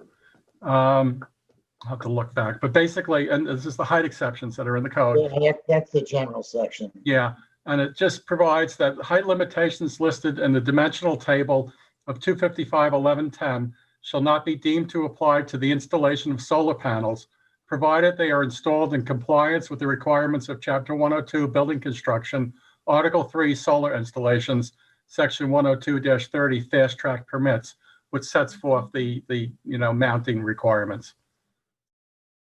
So John, I just have a quick question about that. I believe flat roofs buildings are restricted to 26 feet above natural grade. Is that correct? I believe 25. And gables are 30 unless they're on, I believe, 5 acres or more, and then they can go to 35 feet. Okay. So, I wondered if we would, it doesn't sound like there's any height limitation as long as it's mounted as prescribed. Yeah, Well, yeah, but mounted as prescribed means that it's within the, I mean, there are height limits in the building code. It doesn't say you can put these in a fashion that they're unlimited as to height. They're Okay, right in the code. clarify that. I Makes think sense. it's, let me, So they let me would just be. pull that up. I'll so pull they that up would and I can then- read it. I'm sorry. Yeah, that'll be helpful. Yeah. And 102-30 fast track permits. It says that they have to be mounted to a roof surface and no more than 6 inches above the surface, and have an 18-inch clearing at the roof ridge, and that's on a peaked roof, and an 18-inch clearing path to the ridge. That's for that pertains to the fire code. Yeah. Because the firefighters would need to have a way to be on that roof to ventilate the roof without walking on top of what would be slippery, dangerous panels. Right. Fire. So, and then the rest is kind of, load. It talks about the load bearing capacity of the roof, installed by a pre-screened solar installer, specs for the panels to have certain ratings, be in compliance with the National Electric Code, and submission of plans to be submitted, and a professional engineer or architect certifying the proposed installation for load bearing and wind sufficiency. So that's really all. So we really don't have a whole lot of leeway there. It gives you a 6-inch mounting. Now these say flush mounted. We didn't, I don't know what the specific issue is that raised this problem. I understand it. It's a flat roof, and you want to maximize the angle, and that means, I think, in our latitude, about 42 degrees is the optimum angle. So, so what would that give us? 6 inches is not going to work then, right? It doesn't, because that pertains to, I believe, a gable roof. So I think the whole issue is being able to mount solar on a flat roof building. My understanding was the constraint was the overall height. Right. And I would support giving an exemption for solar, provided it doesn't exceed what the height of a gable roof would be with a similarly sited panel. So. Okay, well, we can add that in easy enough. For flat roof, so that's my understanding. I mean, I would think we have Kim Shaw on, and Kim, are you on? She's had conversations with the building inspector about this, and then we ran into this problem. Okay. Oh, Laura, is my understanding correct as to that issue? Yeah, we've had a couple of inquiries, both flat roofs and pre-existing gabled roofs that don't meet the height limitations or exceed the height limitations. So according to John, this one clause that he's added in this section would take care of those situations so that we can get more solar on our rooftops. Right. But when we have a flat roof building, though, that's at its maximum height, the provisions of 102 only allow us, looks like a 6-inch, increased height. So that wouldn't work for tilting a panel to maximum exposure. So what would be a reasonable? I mean, if is 5 feet too much? Again, I think the flat roofs are limited, so you to 26, but similarly, a gable roof house and in the same property, you could go to 32, I think, or 30 or 35, depending on the acreage. Right. I don't, we're trying to encourage solar installation. Again, this would be angled like a gable roof. So I'm missing. I'm afraid I'm not understanding that. Why is 6 inches not enough on a flat roof? Because they don't want to aim them straight it would up. be flat. The idea is you try to optimize the angle of the solar panel by getting it to a 42-degree angle in our latitude. I think that's the optimal, or something. Try to get something close to that. Oh. It increases the efficiency of the photovoltaic panels significantly to have it perpendicular to the sun rays. So my only question is, I'm supportive of this. I think it makes common sense where we're moving forward right now, very similar to our last topic and the resolution that might be upon us coming up. Is if we do so, I would make sure do we also have to look at our other portions of our zoning code and how this might affect someone on the pyramid also? Because if we're giving this allowance for solar, is this allowance also going to be able to be used in any type of pyramid regulations when you start designing your house too? A good question. Yeah. I don't know. Yeah. What do you want it to be? It's our chance to try to conform with the pyramid. I kind of doubt that there are too many instances where you couldn't install the panels on the roof and avoid the pyramid issue entirely. Right, if you're not putting the panels in the center of the flat roof, you're not going to violate the pyramid. That's fair enough. It's just part of the discussion on it, because I see. Well, unless it specifically says that you're exempting it from pyramid, then it would still apply, correct, John? Yeah. I mean, my thought would be to add something along the lines of, notwithstanding the foregoing, for installations on flat roofs, maximum height of installed panels should not exceed the height limits for a gabled roof structure in the same location, but no event shall violate the pyramid code. I'll just refer to the section. I don't know offhand what the section is. But then with regard to placing solar panels on a pre-existing non-conforming gable roof, I mean, I don't really see any problem with doing that either, frankly. Maybe in that case, the 18 inches, the current 18 inches and 6 inches. Yeah, that would apply. To apply. Right. Yeah, I just wouldn't want an applicant to come in specifically designed for the extra lean that could be, an end around on this then too. So if we can address that in there, that we still have to comply to pyramid regulations. I think that holds the code. Yeah, that makes sense to me. Anybody else? Okay. So I'll just send around a revision for you guys to look at. Okay. I think I have the idea. Great. Thank you, John. And do we have any other callers on the line, Michael, before we go to liaison reports? No, we do not. Okay, let's move on to liaison reports then.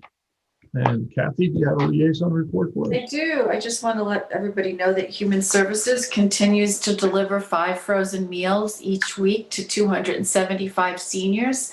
And with the last couple storms we've had and the bitter temperatures, I just want seniors to know that you can opt into this program for just a week or two. It's not something that has to be a long-term commitment. If, the weather is pretty nasty, pretty cold out there, you can opt in, for the remainder of February or February and March. So it's really, we can adapt to that, and we'd be happy to, provide meals for you so you can stay out of the bitter cold. And speaking of our senior nutrition program, everybody knows that we did triple the number of meals last year because of COVID, and we started delivering. What's nice to see is that Suffolk County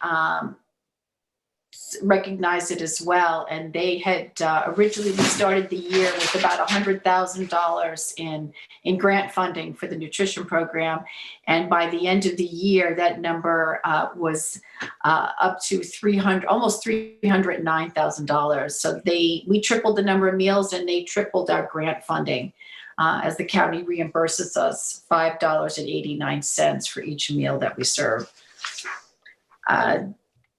I was grateful that we talked today about the Maidstone Park Playground. As you know, I did a resolution last week. It came up at the Springs CAC. And since then, some folks have come forward, some, families with young children, that they would like to provide input on reimagining the playground area and the picnic area. So, I'm appreciative if you folks would support, allocating funds for that for next year so that we can build consensus this year and move forward next year with the playground. And just lastly, I just wanted to make sure that folks on the town board had sent out to their committees and, the folks that they frequently email with the link to the police reform and reinvention survey. Because we're going to be, shutting it down midnight on February 14th on Sunday. And we've gotten robust responses, but, we love to see more folks participate. This morning, it went out to all employees, and sometimes we forget ourselves to take it. Town board members, you can take the survey, and please feel free to send it out to folks in your email list, and ask them to pass it on, because I'm finding I had a senior write to me and said, "How come you didn't send it to me?" Because she had gotten it from somebody else. I'm like, "Well, you're not on any of my committees, and I don't have your email address because you don't really attend the center. But I'm so grateful that you have it." So leave it to our seniors to be pushing out the survey, and it's greatly appreciated. And that's what I have for today. Thank you, Kathy. David? My mute is off. I'm ready to go. Okay. I want to go back, let everyone know. I know Bonnie Brady called in earlier. This goes specifically to BOEM, which is the Bureau of Offshore Energy Management.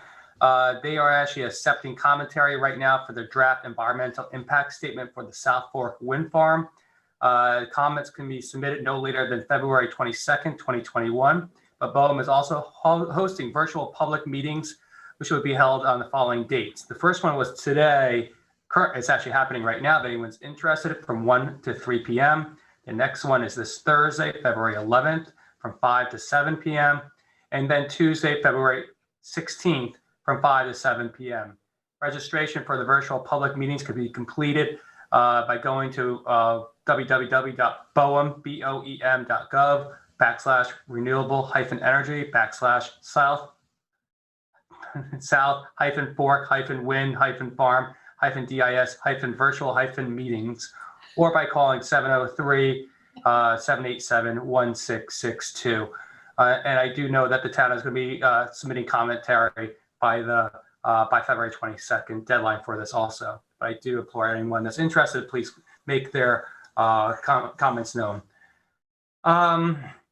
Let's see here. The town board received from the chairman of the Nature Preserve Committee recommendations for the Fresh Pond Grasslands Management Plan. I'll just ask the board to maybe review those. I'd like to try to get that onto a town board work session for the next couple of weeks, or maybe it might be March now, as we are now on to, we now have time restrictions on that 60 days to get to a public hearing. So I think we can do that in time. It's a very nice area. If no one's ever visited, please visit it, and also look at the management plan. We'll discuss upcoming shortly. If they have any questions, any board members, please let me know.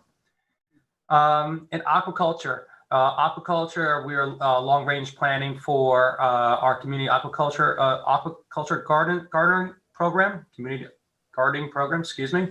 I've been in contact with John Barley Dunn, about this program and successes, where they've been, where they haven't been, and then where the future might want to go also for a future additional site.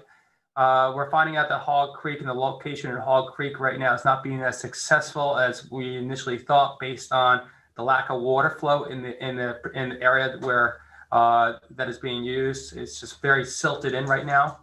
And there's a request that's upcoming right now to have 20 community gardeners, a small site. It's about 30 by 30, potentially off of East Lake Drive in Montauk, off of a CPF purchased land where there's public access to the water.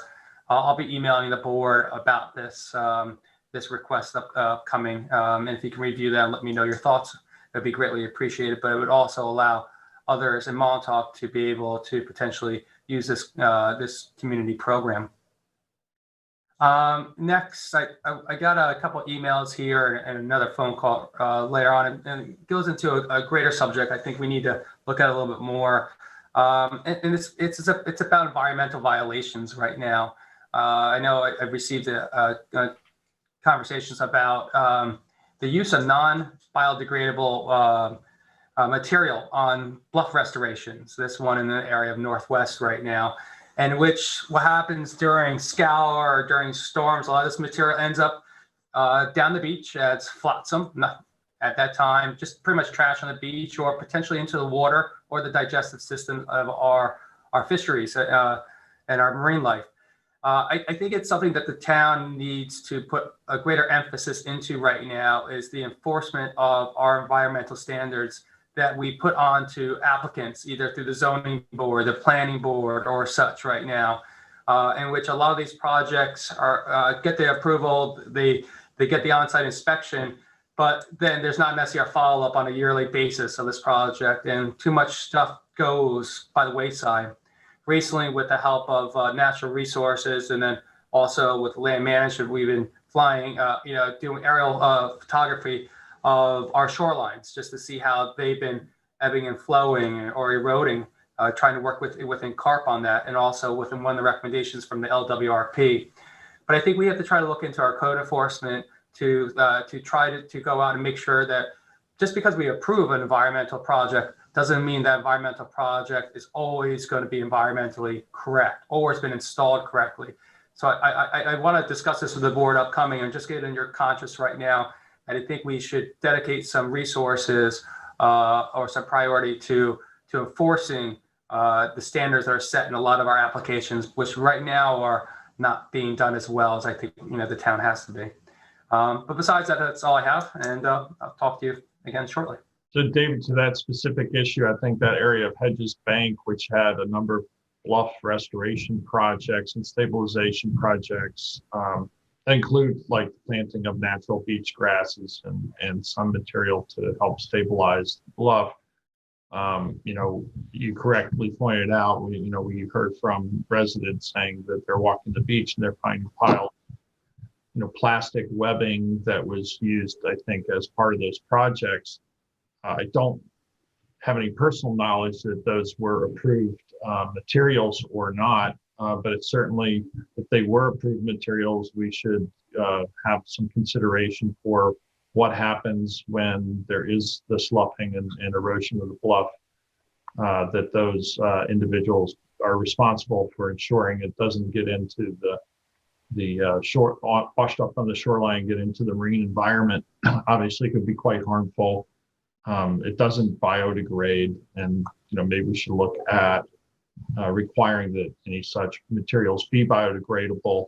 We've been through this a number of times with other legislation, particularly like beach fencing, and where metal posts were used for decades. We've seen that they get covered up in the dunes, and then after a big storm, they become a hazard to swimmers and people walking the rusted shards of metal stakes. And so we've revised our town code to require wooden stakes, but I think we have to continue to be vigilant. And so that's probably something we should take a look at. I appreciate your comments. I appreciate the members of the public who brought this to our attention so that we can consider it and deal with the fallout, if you will. Thank you. Thank you, David. Jeff, I'm sorry, Sylvia, rather. Yeah, liaison report. Sure. So the business recovery meeting met on Wednesday, and I just give you the report for Southampton for the COVID. We have Robert Ross on that call every week. Southampton Hospital, as of last Wednesday, had 23 COVID patients, 5 are in ICU. Stony Brook had 158 COVID patients, and 58 were in ICU. Greenport had 3 COVID patients, and 1 was in ICU.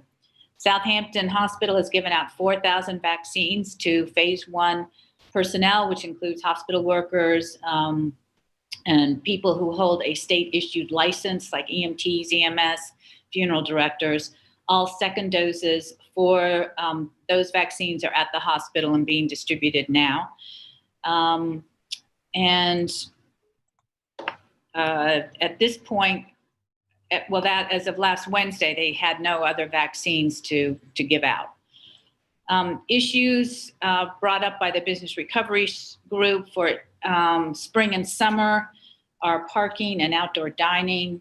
They're anticipating that day trippers may increase, and they just want to make sure that parking is available, that we look at parking issues and look at our outdoor dining as we did last summer. The events was brought up by another member, and the supervisor sent out a letter to everyone about advising business owners regarding the New York State and the Suffolk County COVID-19 regulations governing social events such as weddings and other catered events. And at this time, I think the last line of his letter was, until specific guidance has been issued, the town of East Hampton will be unable to process special event permits for these types of events. We do need some more information from the state in order to start moving forward, if we can, with those events.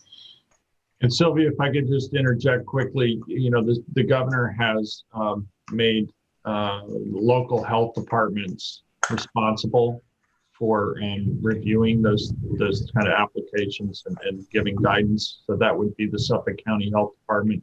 And again, we don't have specific information about that.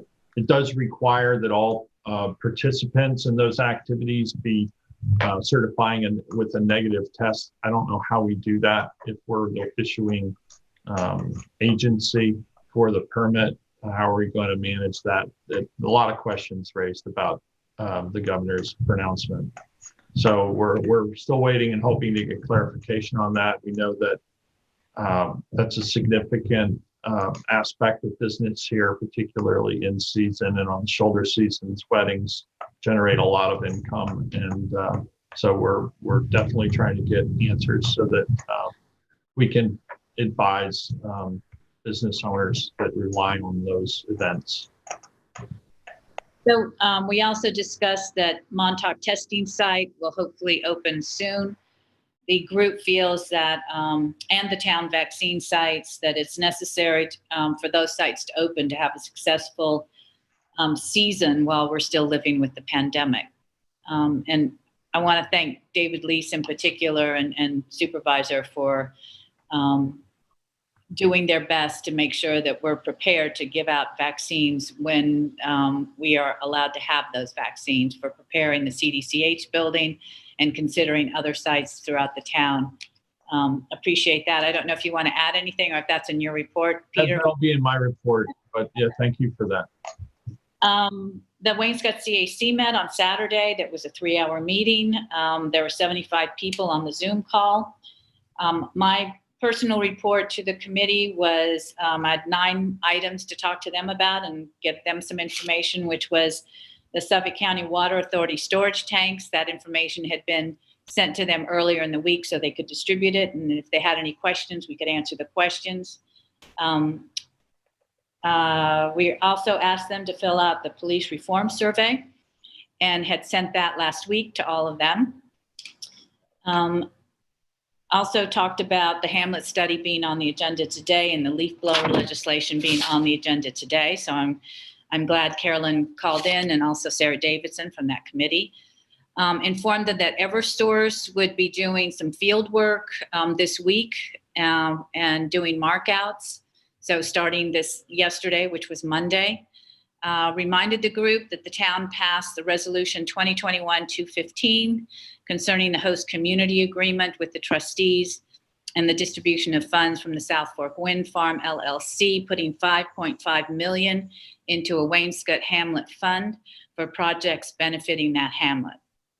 I also sent them the responses to questions from last month's meeting concerning South Fork Wind LLC. And I want to thank John Jilnicki, John Wagner, and Eli for also making sure that those were questions were answered correctly and that they had all the information that they needed.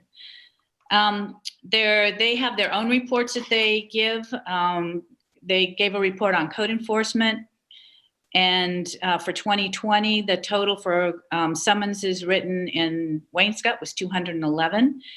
And it's an increase from the following year. And they're, you know, again, pandemic, more people, and they think that was the reason for the increase. They gave a report on their ARB for properties in Waynescott that went before the ARB. And they were very happy with the results, that the ARB hearings were protecting the community. In fact, they called the ARB terrific in handling Waynescott applications. There was also a report on the highway department. Again, the word terrific was used as considering their responses to Waynescott. There was a request to look at parking on Main Street and Beach Lane.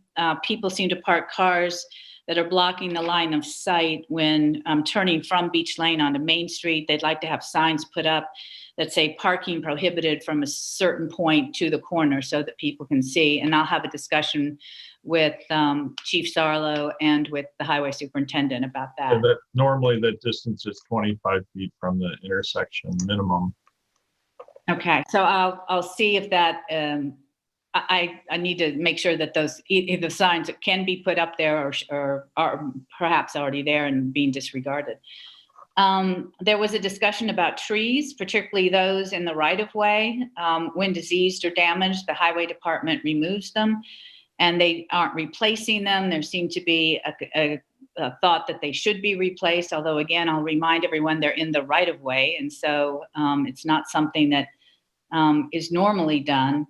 They are concerned that some could be, impact the historic canopy of trees that line the streets. And so they would like to consider, trees that are perhaps replaced by the town when they're taken down.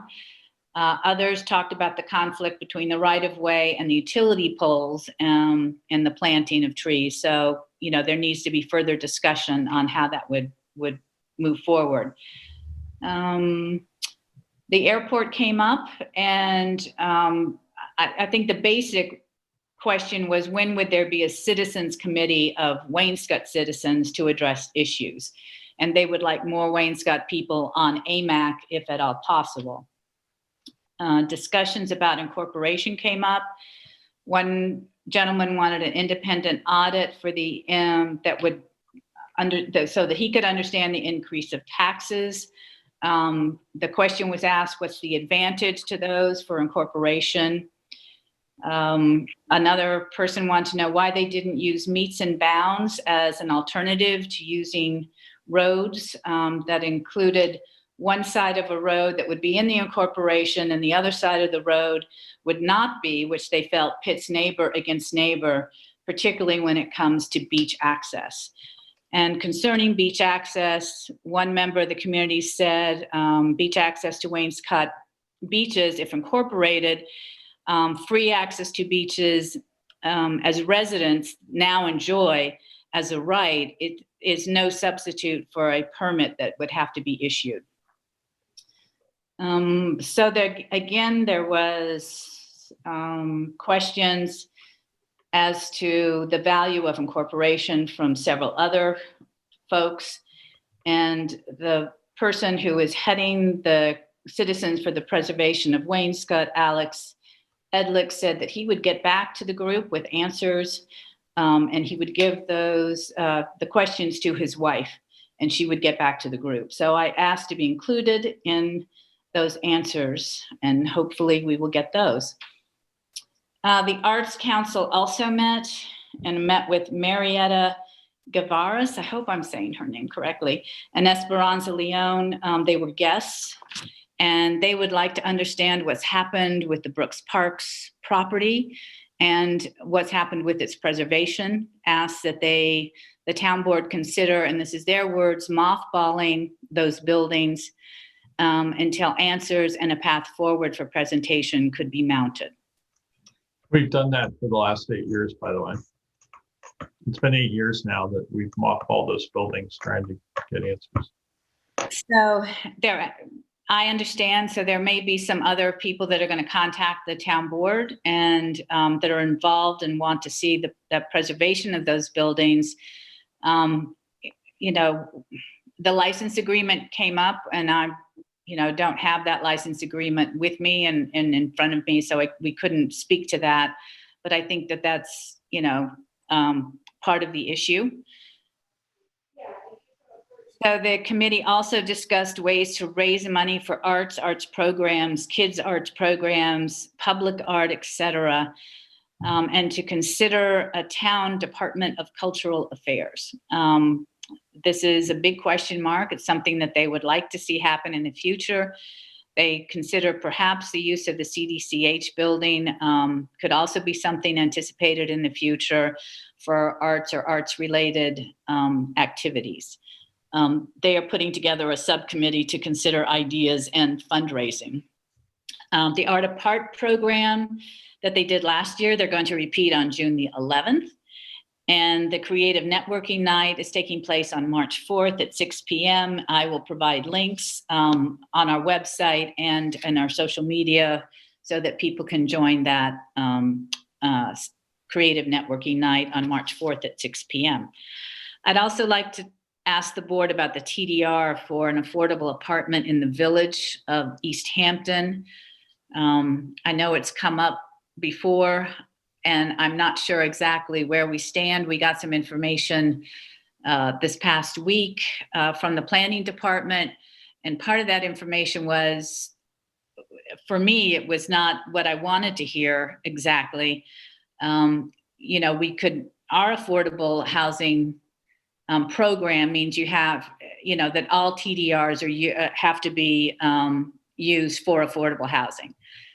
So because the village isn't included in our TDR program, we could go around it. This is for an affordable, I hope I said this, for an affordable apartment in the village. I would like to see that happen. I think it's great for the village and for our affordable housing program, any affordable housing program. The village is for this as well. It just depends on how we get the TDR. And I asked the question whether or not we could just start including the village in our TDR program and not use a TDR credit from some other location and use it for a village program. So I'm a little. Sylvia, who sent the email? Because I don't remember seeing an email from the planning board. Eric Shantz sent it. So I don't know if you were included, Kathy, on it. I'll look it up and make sure that you get it and forward it to you. Copy too. Yeah, I wasn't. Yeah, if you could just circulate that to the entire, make sure the entire board has that. I mean, we purchase properties throughout the town and the village with CPF funds, and it's been my understanding that we strip those development rights when we make those purchases, and that those properties contribute to our transfer development right fund.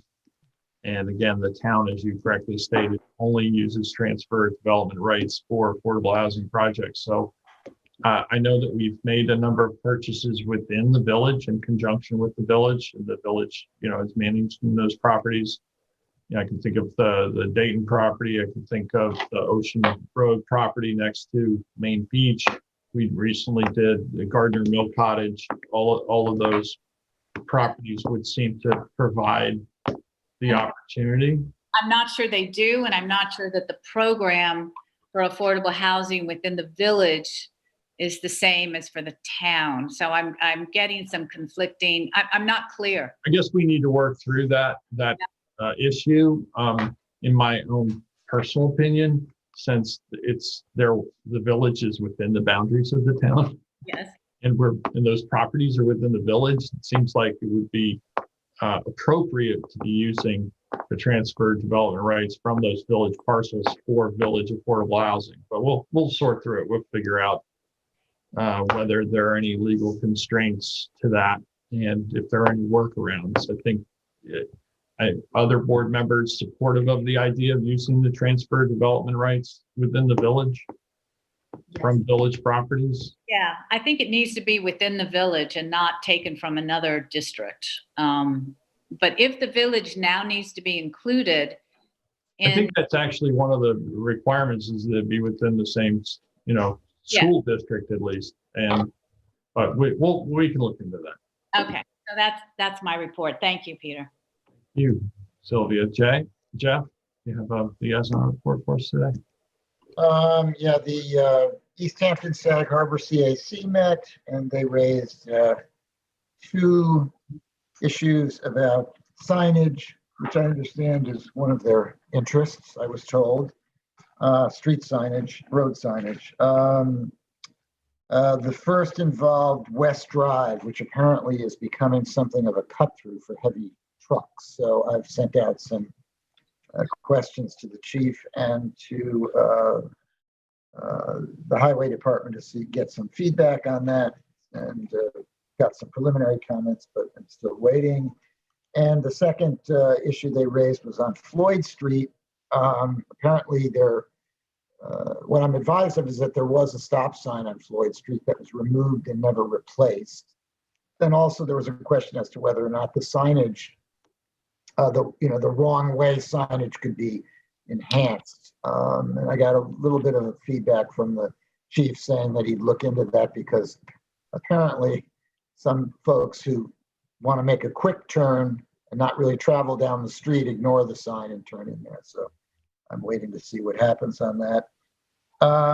I was at the CAC meeting in Waynescott, and apropos of trees, was kind of interested to hear mention made of this the Trillion Tree Project, which is a worldwide project to plant 1 trillion trees as another method to mitigate global warming impacts. And I volunteered to participate with them on that. They're also very interested in participating in the airport revisioning process. So I would say the pressure is strong coming from Waynescott that they want, they would like to see a process begin. And I just wanted to tell the board that. I wanted to also mention, where am I here? I think that Sylvia covered that in her liaison report, Jeff, about the Waynescott CAC and the airport. Well, I just wanted to add she didn't add a comment about, yes, I heard Sylvia's comments here. I'm just adding some color to it. Okay. I think it's important that the board know of their strong interest in getting a revisioning process, moving forward. Actually, I wanted to mention Scott Bluedorn. I was reminded because he called in today. He had sent a letter out, and he's posted it in social media about his difficulties in finding affordable housing in the town. And Scott is, you may have read it. He's pushing very strongly for the use of tiny houses as a mechanism to create affordable housing. And they're interesting. It's an interesting concept. They have some very modern design that's very efficient, and it's kind of amazing what they can pack into a small home. I can see pluses and minuses to it. I'm not sure where I stand, but I wanted to mention it because I thought it was an interesting idea, and also because he's expressed really his regret about his difficulty in finding housing in East Hampton, and there were been some discussions about how he wants to hang in, and some people said, why don't you just leave? And I related to him because he said, I feel so invested in East Hampton, I don't want to have to leave. So I throw that out to the board, but also to members of the public. I kind of like to hear back from any members of the public who have opinions on this tiny housing idea. It's been an idea that's been bouncing around for a while. So I'd like to see if there's any public comment.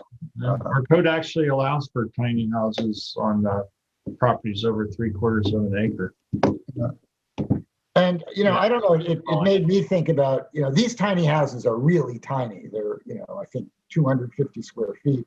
Mm-hmm. But it also raised in my mind the possibility, I know with David, we've talked about occasionally buying small lots and just building, one house at a time, which is, I think, a good idea. And I just, it made me think about, maybe not doing tiny houses, but doing, somewhat tiny houses, like in the 1,000, 1,500 square feet range. But obviously we would have to, develop a program where they could be prefabbed and, modified so that they could be different. Because I don't think you can stick build small houses like that efficiently. But at any rate, I raised it because he had raised it. It's been sort of bouncing around on social media, and I wanted to hear from any residents who had any views on it. I just want to also watch the. I just want to say Scott Bluedorn is on our the Community Housing Opportunity Fund Committee. Yeah. He's also on our Energy Sustainability Committee, and he's also on the Arts Council. So, you know, he has deep roots, went to school with my kids, so and I've known him for a long time.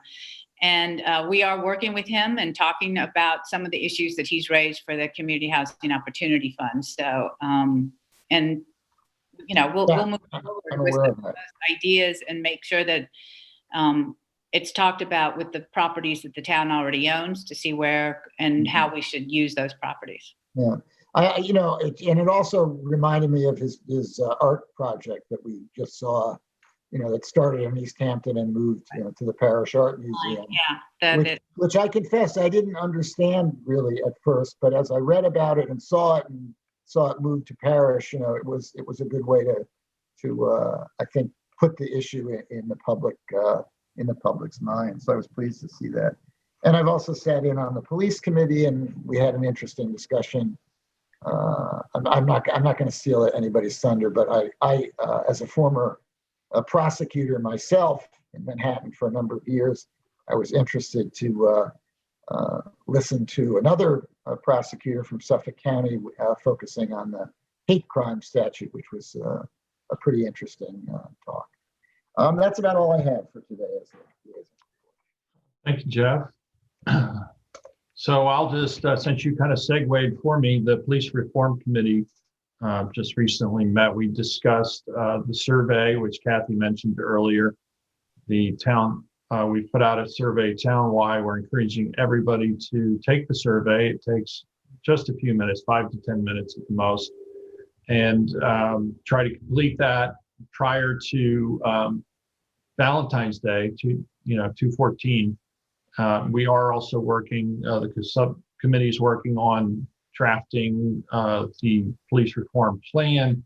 Obviously, the surveys, once they come in and are reviewed, will help inform that draft plan also.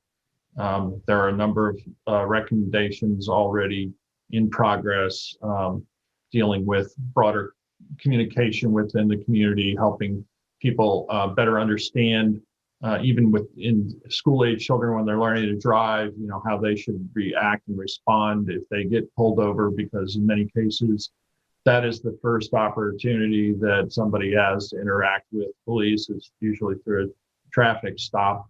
As we, you know, move forward with preparing that plan, we want to make sure that we're engaging the public as much as possible. We'll be having another listening session on the working draft plan prior to the town board finalizing it and adopting it, a resolution and forwarding it to the state. That has to occur by April 1st. We did have Brendan Ahern, who's Deputy Division Chief, Assistant to the Suffolk County DA's in the Trial Division, Suffolk DA's office. We had a really good discussion, and I think it pointed out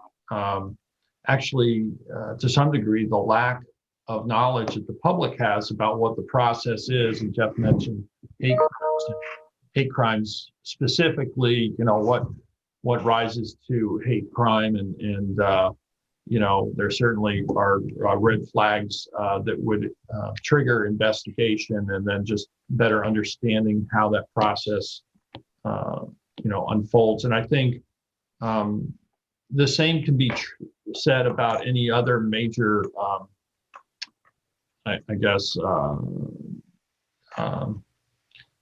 a trial that would maybe come up, whether it be, you know, manslaughter, a vehicular manslaughter, or something like that, that there's a general, I think, lack of knowledge as to what the process is. And so I think that's one of the areas that we'll need to focus on to better inform the public as to how our legal system works. And it's really important for our police department and those who serve to understand what the concerns might be in the community. So you can fill out the survey. It's anonymous. You can also drop anonymous comments to the box outside of Town Hall addressed to the supervisor, and they will all become a part of our consideration as we move forward with that working plan. We had a meeting of the Amagansett Citizens Advisory Committee. They have ongoing discussion about home delivery, postal home delivery. The group has decided that they're very interested in pursuing that, and they've had discussions about how to best outreach to the greater Amagansett community. There's been discussions about doing a mailing of a postcard, if you will, taking a survey. There's been discussion about, getting signatures on to petition for home delivery, and discussion about, what the Postal Service might be able to provide. Will they be able to provide home delivery if it's broadly supported within the hamlet, or will it be, cluster boxes at the end of the street? I think many people don't really support the idea of that, but they still want to move forward, and they did discuss. They had Joe Prokoff, who's an attorney specializing in village incorporation, came and spoke to a previous gathering of the Amagansett CAC to discuss incorporation. I think that David could speak as to how far back in history that was, but a relatively recent topic. The chair asked the group if they had any interest in pursuing incorporation, the question of it, and there was a resounding silence. Nobody really wanted to go forward with any further discussion of incorporation in Amagansett. I think they were pleased to be informed of what that process is, and but ultimately decided that no one on the committee had any interest in pursuing that. I want to talk a little bit about the recent updates on COVID positivity within the county. For the last week, the last 7 or 8 days, the positivity rates have hovered just below 6%, which is, while it's a marked improvement from the post-Christmas holiday, New Year's season, it's still, 6 times higher than it was this past summer. And there is concern, especially with the new variants arriving on our shores, that more virulent and more easily transmitted disease could be out there. So we urge everybody to continue our best defense, which is to continue socially distancing. Don't associate within your home with folks from outside of your home for now. We're working on getting a second testing site up and running. I think we've worked through the permit issues and the insurance and whatnot, and would expect that we will soon be able to offer expanded testing in Montauk.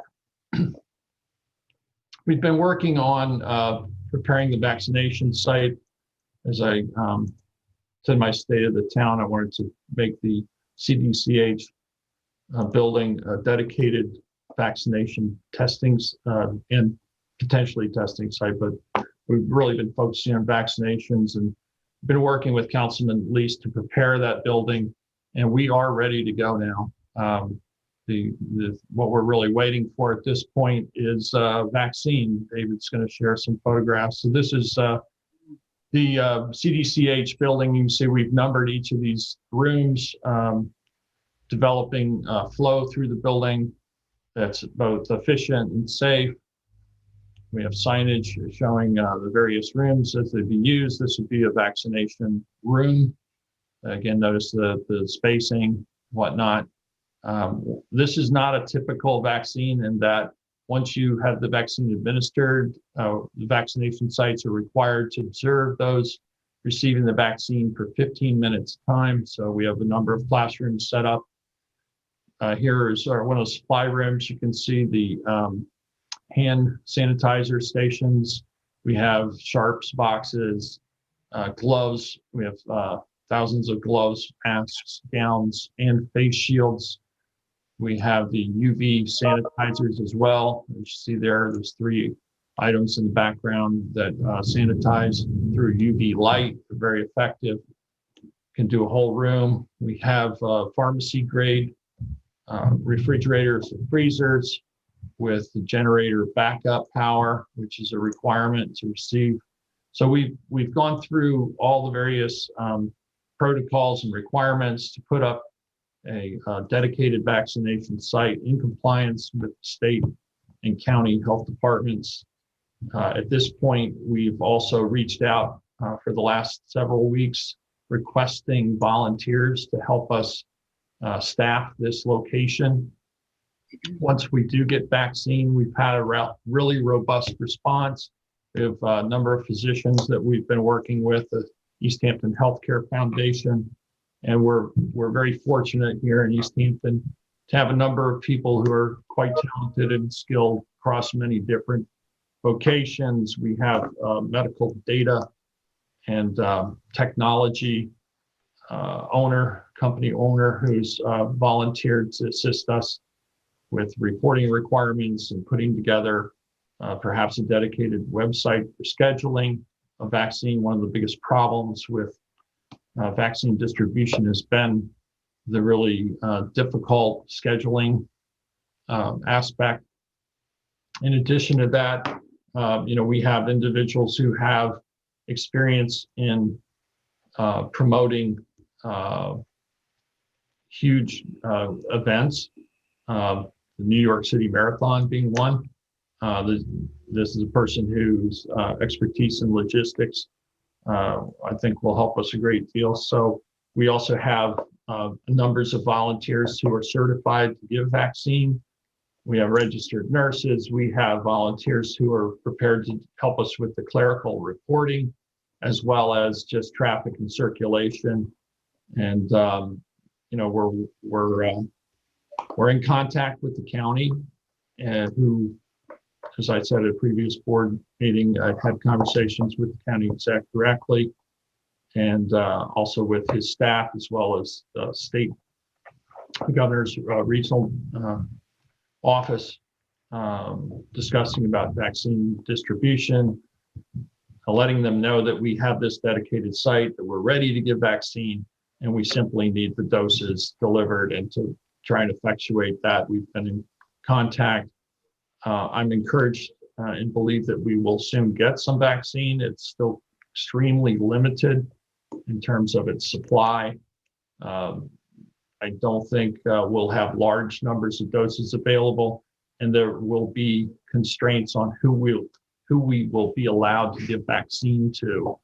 The categories that are currently eligible extend from 1A group, which is first-line healthcare workers, to 1Bs, which would be first responders, groceries clerks, transportation, teachers, and then recently over 65, folks over 65 were added to that list. But depending on who would be giving us vaccine, we may be restricted to a much more specific group that we will be allowed to vaccinate within our community. So this is rapidly evolving. This is my primary focus as supervisor now, and has been since the first of the year, to try and get our citizens, our residents here vaccinated as soon as possible. There's been a real lack of vaccine available east of Riverhead. There's been none basically administered. And with the exception of Southampton Hospital, which has been very limited to frontline healthcare workers, but we're seeking to expand that here in East Hampton. Again, I think that's the most important thing that we can be focusing on right now. It's crucial to keeping our residents safe and healthy. It's crucial to our recovery economically. There are a number of businesses, restaurants, and whatnot that have really been hurt hard by this pandemic, and we need to be getting people healthy, keeping people healthy, and getting back to work as soon as possible. So that's an update on the vaccination site. Again, if you're interested in volunteering, we're still taking signups for volunteers. You can go to the town website and look up vaccine volunteers. There's a fillable form link on the town's website. or if you just want to call my office and give your information to our staff, and we'll log you in. That number is 631-324-4140. And that's my report for today. We have resolutions to offer. Kathy, I believe. No. No? David Lees. You're on mute, Dave. You got me again today. Go home, do my homework. Okay, I have resolution 2021-228 to offer. This is acceptance of donations for the Lars Simonson Skate Park. This is establishing, we have established a reserve account for the purposes of accepting donations, but due to overwhelming public support, the town anticipates additional donations, and the contributions are dedicated solely for the Montauk Skate Park purposes. And the budget officer is hereby directed to deposit any future donations received by the town for the Montauk Skate Park into said reserve account. Second. All in favor? Aye. Aye. Aye, passed and carried. Resolution 2021-229 is to retain engineer for methane monitoring at our landfill sites for 2021.